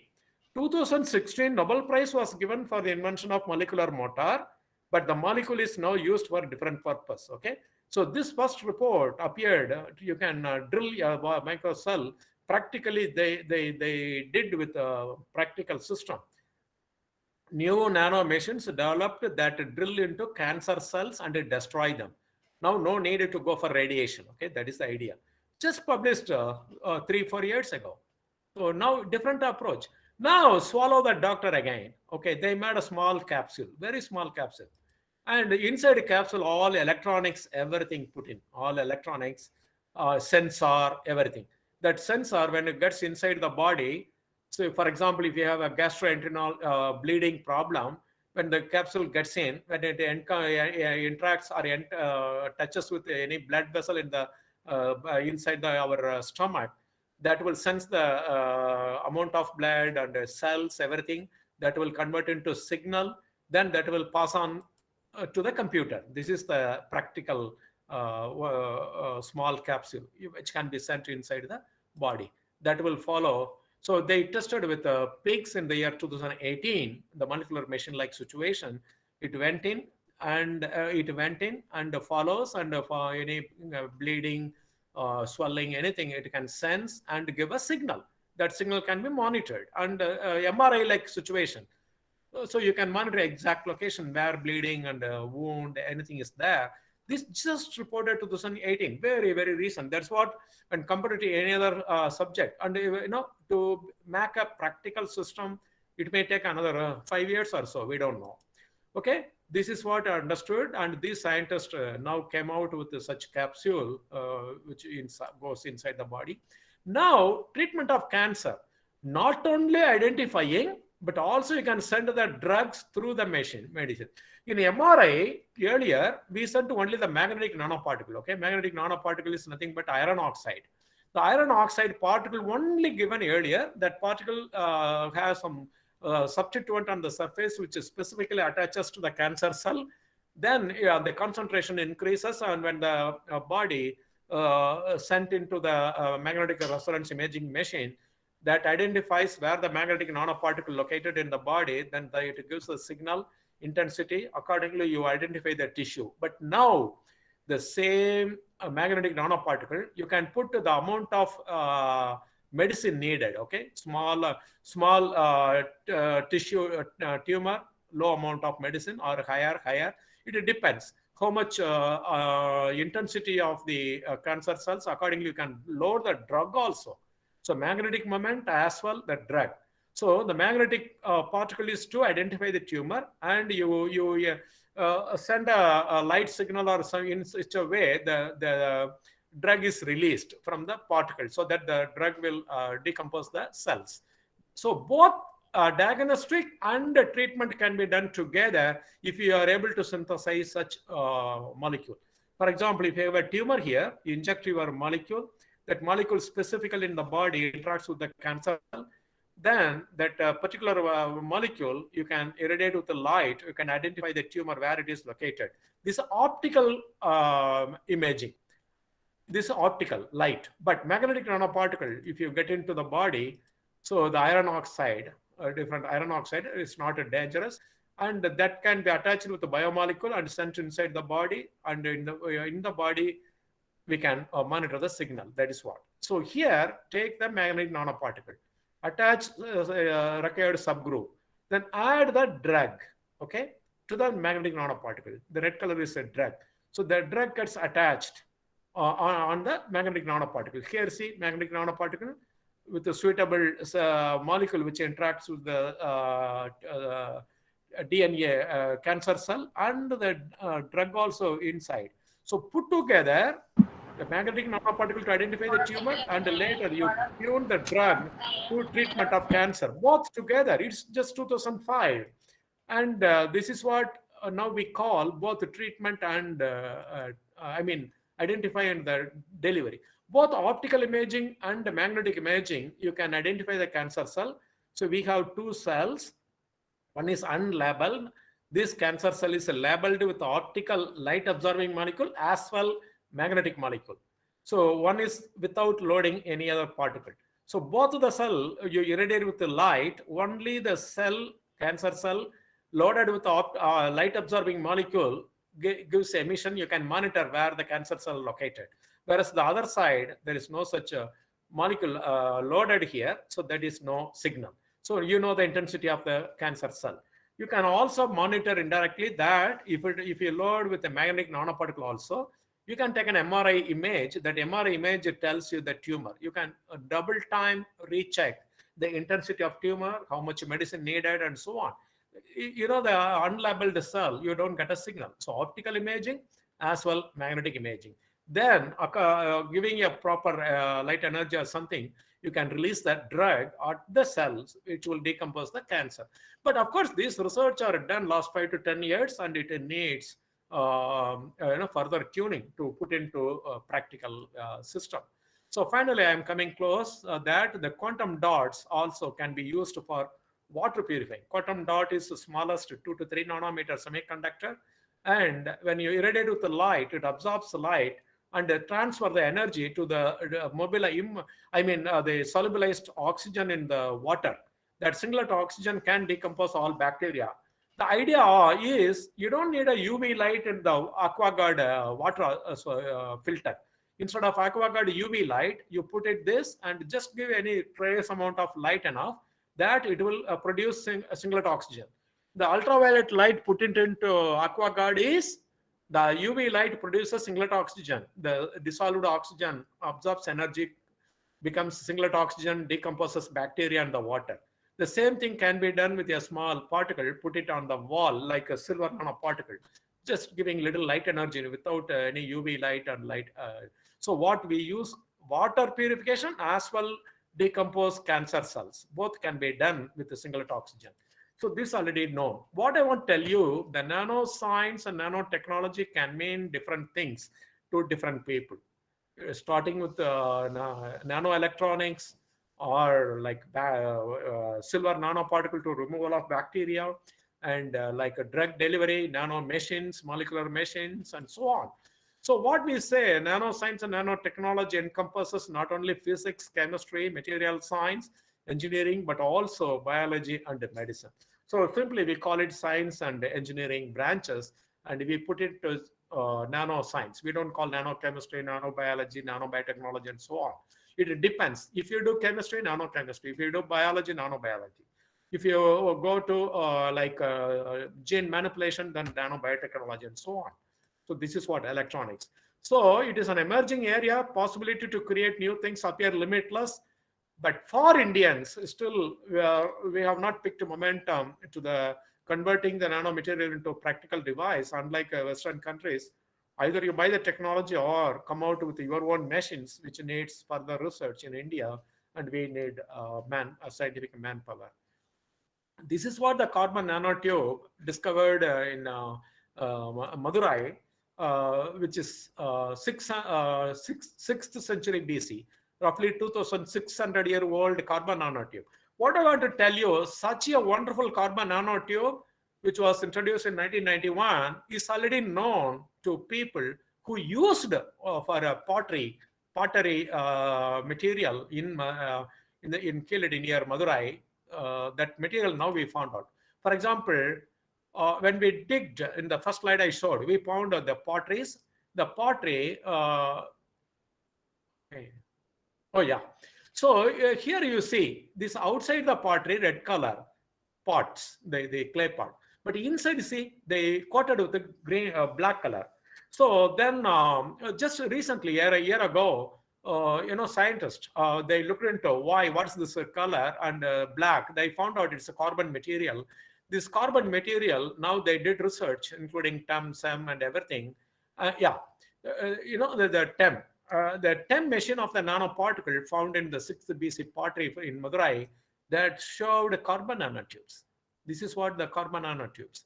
These carbon nanotube, they also identified the lowest possible, smallest theoretical limit of carbon nanotube. Theoretically, one can go down 0.4, exactly 0.6. They identified here.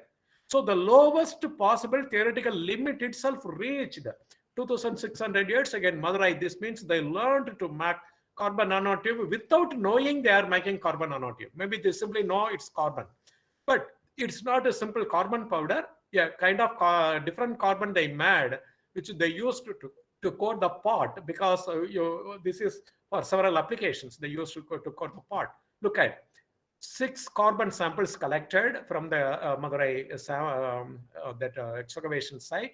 They sent it to Beta Analytical Lab in Miami.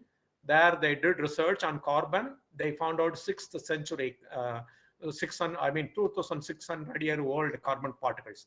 That is nothing but also identified as a carbon nanotube. Okay, the radio dating also showed it belongs to 6th to 3rd century BC.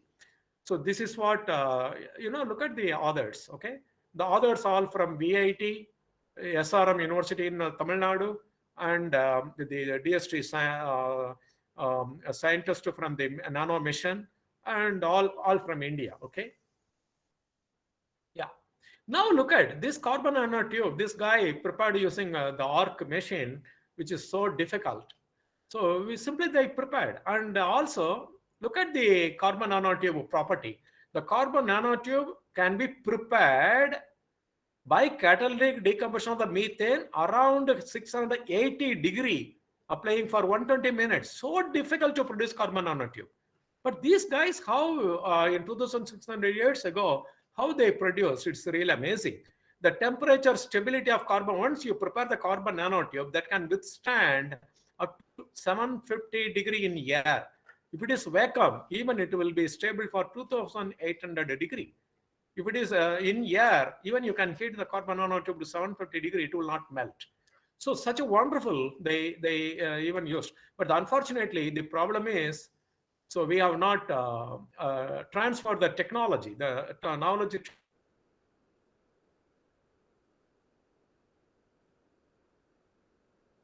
transfer from one generation to next generation didn't happen properly for one of may happen, but we should not leave. This is what yesterday, last lecture also, 2 days ago, I highlighted at the end of my lecture.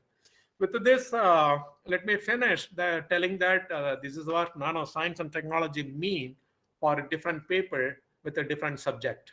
Okay, so I think it may take some more time to introduce what is metal nanoparticle, because the metal nanoparticle it gives color. So this is what in the laboratory we prepare and which can be applied. This is silver, and we are doing it in Madurai. Yeah, one property I tell you, why the gold nano looks color, why silver nano looks yellow, I tell you.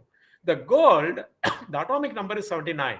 The electronic configuration ends with the 6s1. So each gold atom has one free electron in s orbital. So if you have 10,000, 20,000 atoms in a single particle, that many electrons are there. But in a bulk gold metal, all the electrons interact with each other. We call electron gas that conducts electricity. But here, these electrons don't form electron gas like situation. Still, these electrons can behave independently if it is below few thousand numbers in the nano size. Nano size has a few atoms, I mean like a few thousand atoms. So these electron behavior totally different from a free electron of a bulk gold. Okay, the same gold atom in a bulk metal, this electron behavior different. In a nanoparticle, this electron behavior different. So when combinedly, this electron gives you the color. I tell you why. Silver, 47, electron configuration 5s1. So this single electron in a nanoparticle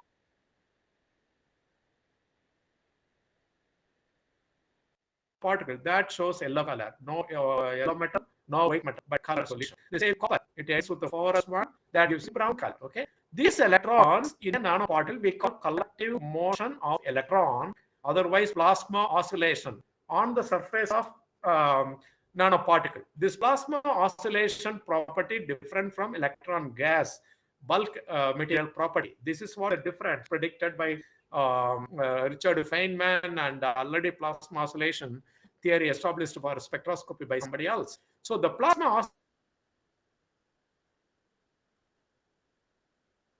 oscillation electrons on the surface of the particle, when this is a particle, when you have a light energy, the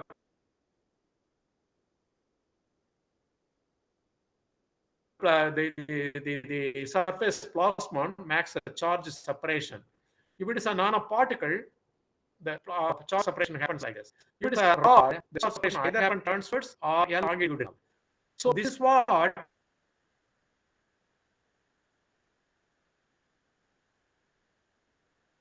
when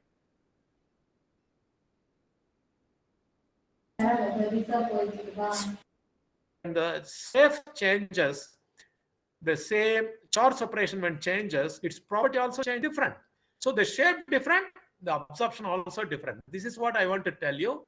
I think with this, that what particles with different size and shape shows a different color. One example I show. So maybe I may not have time to tell you what I yesterday molecule to nanomaterial, that how we make use in our laboratory.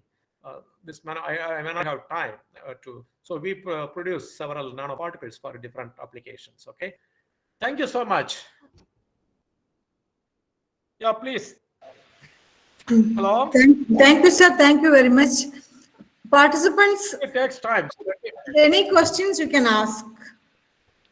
Sir, color of I'm happy to the answer. sir, excuse me. Hello. Sir, color Yeah, of the please. color of the gold and silver is because of relativistic effect, I think. No, not relative. That plasmon, surface plasmon formed by the free electrons. I explained. Okay. Actually, I One read second, it one in a second. book. It is No. because of relativistic.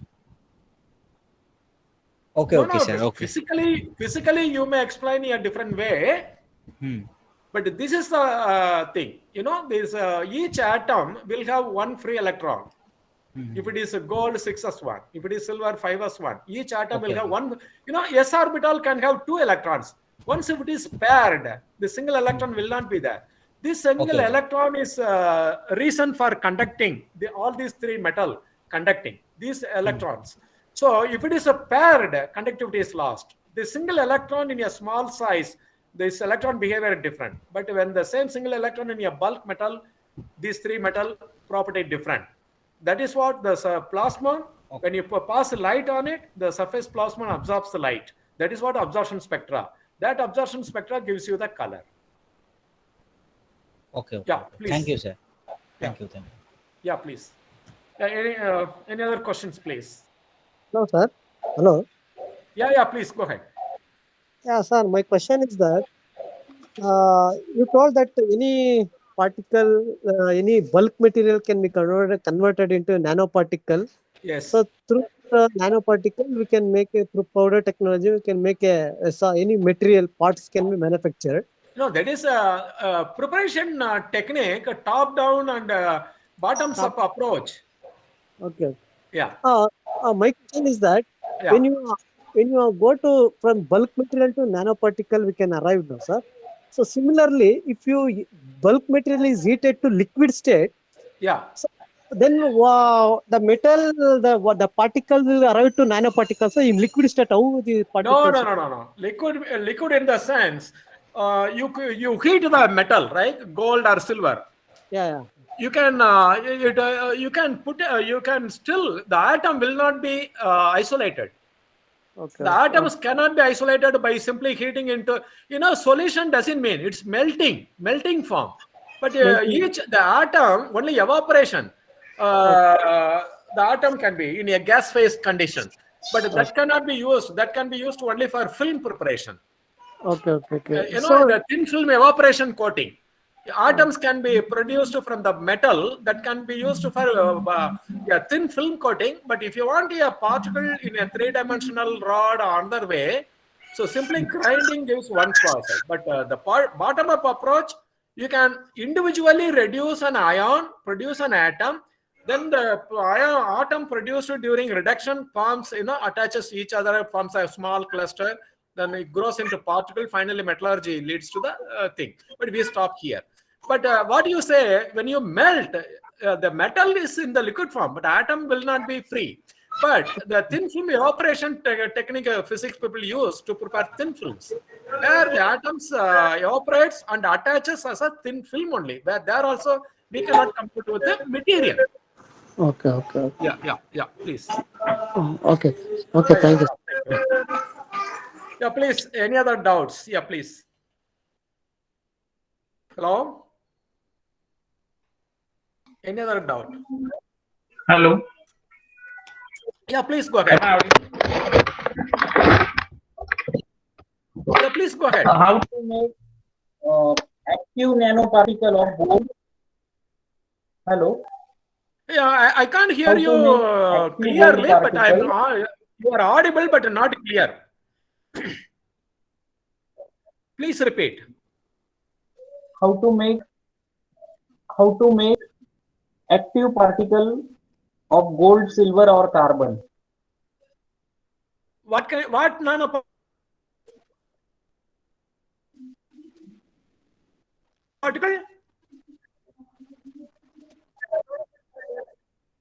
Okay, you want to create. Yes. You want generally nanoparticle, right? Yes. I tell you one chemical reaction.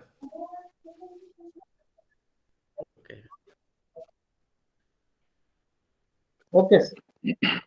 Yeah. Maybe the silver, I explain you. You take a silver salt here, right? Particular concentration. You put a reducing agent. Then Ag plus gets reduced by reducing agent, Ag atom. This Ag atom slowly attaches with each other, grows a small particle. While growing, the same reducing agent also acts as a stabilizer, attaches on the surface. Then fully covered, this particle cannot further grow, and the particle is comes intact. Then another nucleation starts and the particle grows. By the time particle grows, the molecule also attaches on the surface, stabilizes. This is what the particles are fully stabilized. Otherwise, it will coagulate and form a bulk metal. So by putting a proper molecule on the surface, we cover the surface so that particle-particle interaction to form bulk metal is avoided. These are called stabilizers. So each particle will contain 10 to 20,000 atoms. Depends on the size, it will vary. Even the clusters, 10 to 15 atoms can form a cluster, the smallest. And here, maybe 10,000, 20,000 atoms. But it goes beyond 1,000 nanometer, then slowly the surface plasmon electron property goes into metal-like property. That's the reason we restrict it to nano size. Can you understand how the atom is reduced and the nucleation starts, then further atom gets attached, growth happens, then the nanoparticle reaches the shape at which the stabilizers attach on the surface. Is it clear? Hello? Yes, sir. Okay. The same way any metal can be done. For carbon, they take any organic carbon component so that the burnt carbon will slowly form particle. The carbon is a different methodology. Yeah, please. Yeah. Any other doubts, please? Sir, Murali Shankar is asked, is green synthesis of metal nanoparticles a good method? Okay. Yeah, green synthesis. That's what I asked him. What kind of nanoparticle? Okay, green synthesis means what I will tell you. Nowadays, people use plant extracts because people think here borohydride and many reagents used may be toxic, people think. But in order to remove, people use plant extracts. But there the problem we also encountered is the type of compound in the plant extract. You are not very specific. Okay, it contains several compounds. All the compounds gets attached on the surface. So the surface is fully covered very strongly than using a single molecule coverage, monolayer. But in a green synthesis, when you use a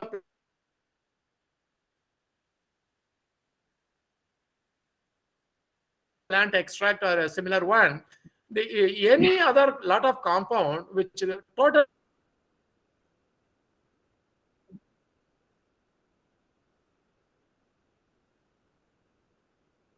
covers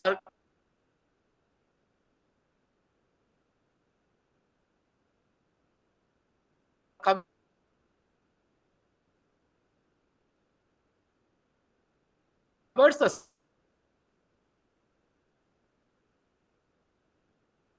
surface. But if you want to make use the nanoparticle for catalysis sensing,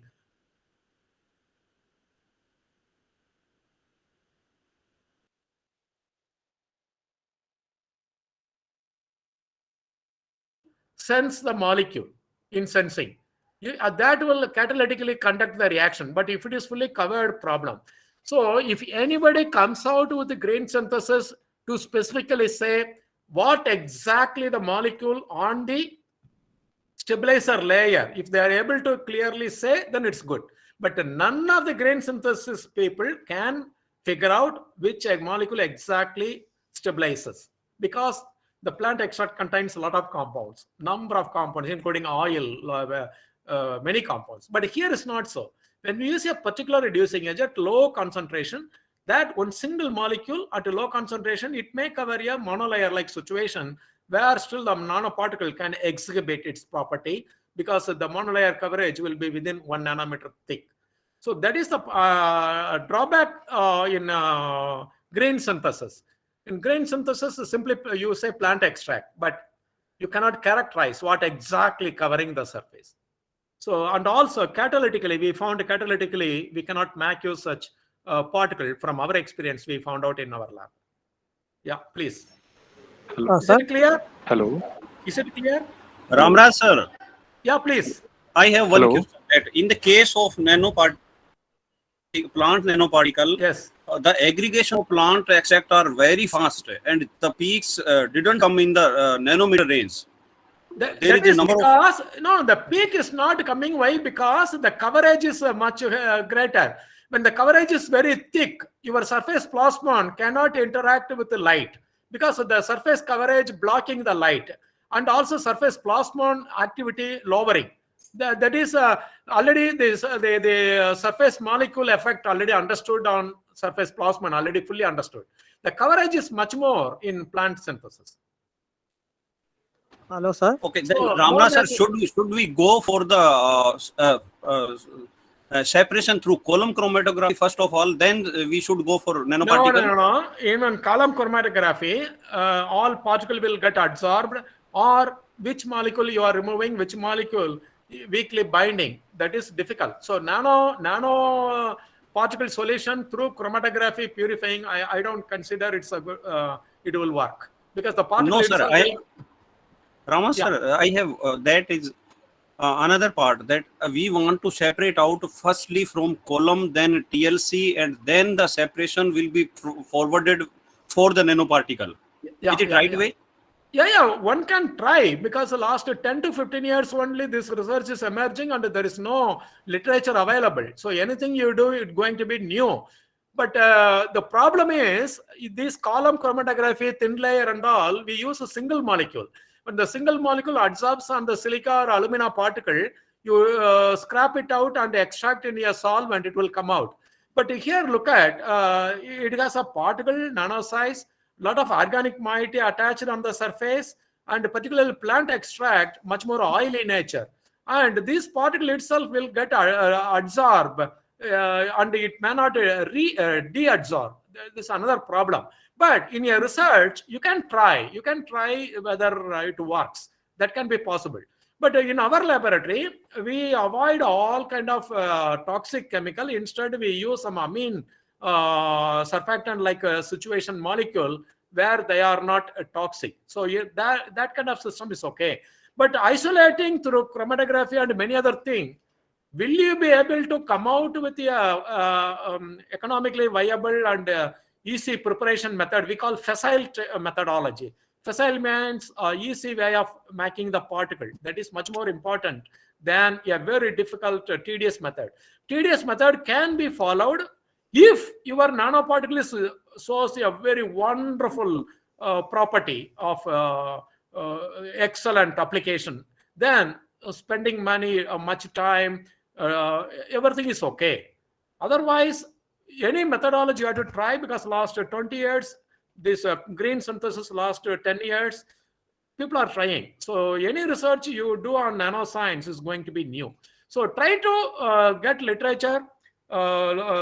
Speculatively, you understand the property, whether it would work or not, like adsorption, desorption, and many other things. Parameter you put into permutation, combination, you try any method. Thank you, sir. Hello, please. sir. Yeah, please. Sir, you told that the chip is been inserted in the in animals so that to track the virus, bacteria virus. Yeah, that research published just 2 years ago. That same thing we can do in the plants also, sir. We can. You mean? Plants. We can also track the development of plants. No, plants, you cannot put a chip in the plant, because it keeps growing. Okay. The plant can be, the growth can be right away monitored by fixing a CCTV like camera. That's a different story. But you cannot put a chip that in a tree directly. But a chip can be put in for something else, like in the tree, what kind of chemical it is formed, fruits or something. But exactly a chip works on animal different. Exactly the chip put in a plant different. So plant is slow growing, and its a movement and biological system is totally different.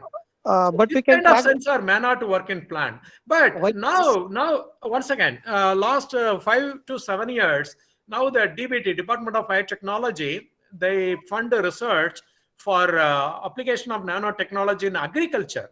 People mostly go for the drug delivery concept to slow release of fertilizer. Because when you throw fertilizer on the soil, only part of the fertilizer absorbed by the plant and the rest just gets wasted. But if you have a slow releasing of fertilizer from your polymer particle, you load the fertilizer in a polymer particle, then slowly polymer particle will release the fertilizer. The same rate plant will keep absorbed for a few days. This is like a nano drug delivery. This concept nowadays people start apply, and pesticide also people try to apply nanotechnology. So now 5 to 7 years people are trying. Okay, sir. Actually the atoms in the nano particles, they are in free state. So compared to the bulk state. Yeah. No, not only totally free, but the electron-electron interaction comes down, and the electron behaves like a surface plasmon. Otherwise, in a bulk metal, we call electron gas. But in bulk, the atoms are bonded together, no, sir? No. There's no bond. It's only atom-atom interaction. There is no bond situation. Hydrophobicity will lead to particle-particle attraction, hydrophobicity. If one molecule is hydrophobic, another is hydrophilic, also can't. Pure hydrophilic, it will dissolve in the solvent.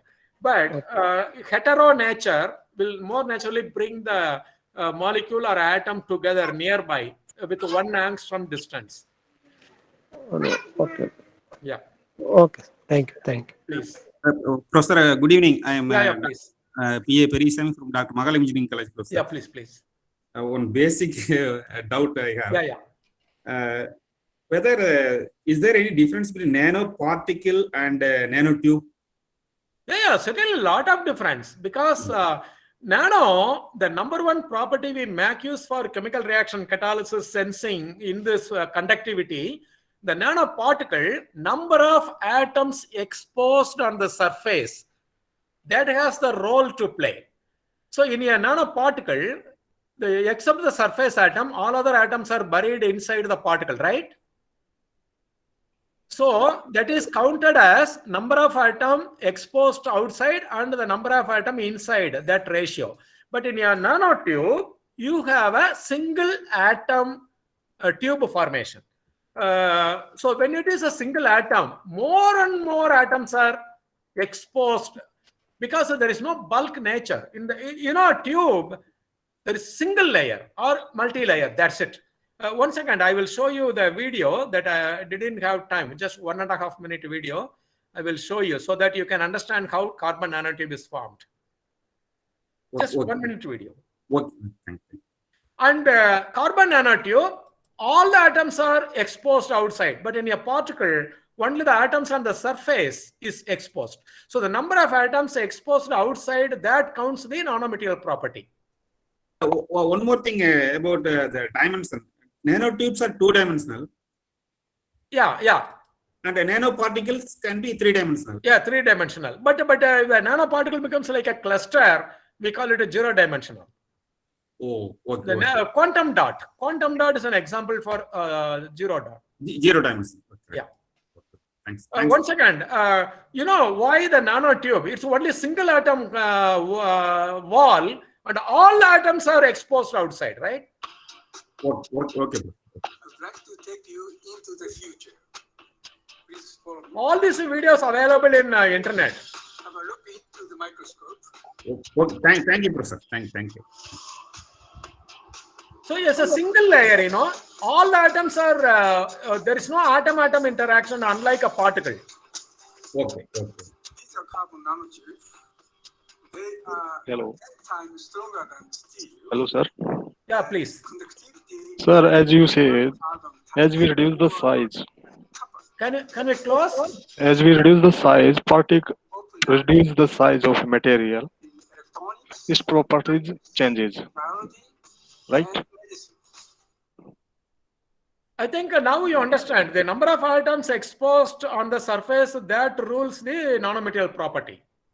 But my doubt is, as we reduce the size, then we are facing the nuclear forces. Yeah. Then it is right to say that it is due to its small size or due to its nuclear forces effect. Yeah. That I want to ask, sir. You mean you please repeat? Sir, I want to know, as we reduce the size, yes, property changes. It is due to the size or due to the nuclear effect, nuclear forces? No, that is the conductivity, that electron plays a role. Because all nanomaterial, if you don't have conductivity phenomena, semiconducting phenomena, then there is no use of the nanomaterial. Okay? Simply the nanomaterial will lie ideal. So the application comes in role, either it should be conducting or semiconducting. If it is a non-conducting, like polymer nanocomposite, you can use it as a filling reagents. Okay? Filling reagents, that a nanoparticle in polymer composite, that may give different tensile properties. But when you want to use it in the conducting or by strands, semiconducting, all other thing, those materials should be thermally conducting, electrically conducting. So these are catalytically active to or interact with the molecule. That interaction will produce a signal in a sensing way. So these kind of thing different from non-conducting. Non-conducting mostly filling reagents like film reagents, like so situations are different based on the material like. But here the bulk material and small material, these electrons plays the role. Conductivity plays the role. Okay, sir. And other than this, maybe you can also refer to find out the physical properties in physics. Being a chemist, we explain like this. So otherwise, you also check with a physicist or a physics concept. Okay, sir. Thank you. Dear participants, kindly unmute your video for photo. 1 second, please.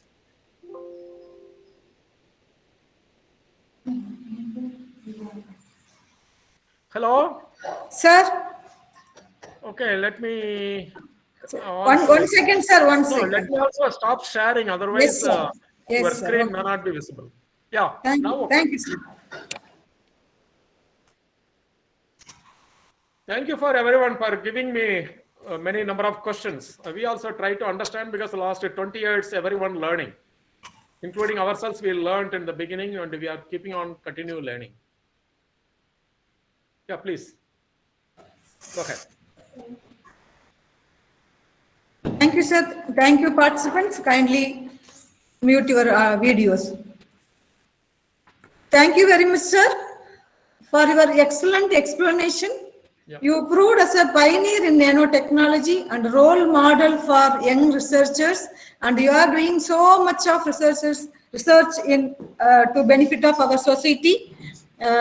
You are explaining from the Richard Feynman to current nanostructural material, as well as you explained a lot about Indian ancestors' knowledge on nanomaterials. It is well recalled, and biological recognitions, ideal disease detection, surveillance system, nanomachines, molecular architectures, interlocking chains like rotaxin, molecular motors, nanomachines for cancer treatment, MRI imaging, quantum dots in water purification, etc., etc. This is a very eye-opening session for us. Thank you very much for accepting our invitation. We require your kind cooperation in future also. Thank you, sir. Thank you, dear participants, for your extended cooperation. Just I have one word for the participants, please. I am a chemist. So as a chemist, I approach the problem and I explained, but the material scientist, physics people may explain more about material like properties. Whatever explanation I have given, as a chemist, what we understood, I have given. Thank you so much. Thank you, sir. Thank you for your excellent and vibrant session. Thank you very much. Thank you very much. Can I check out now? Yes, sir. Thank you, sir. Thank you so much. Dear participants, we will meet tomorrow at 10 a.m. In Microsoft Teams.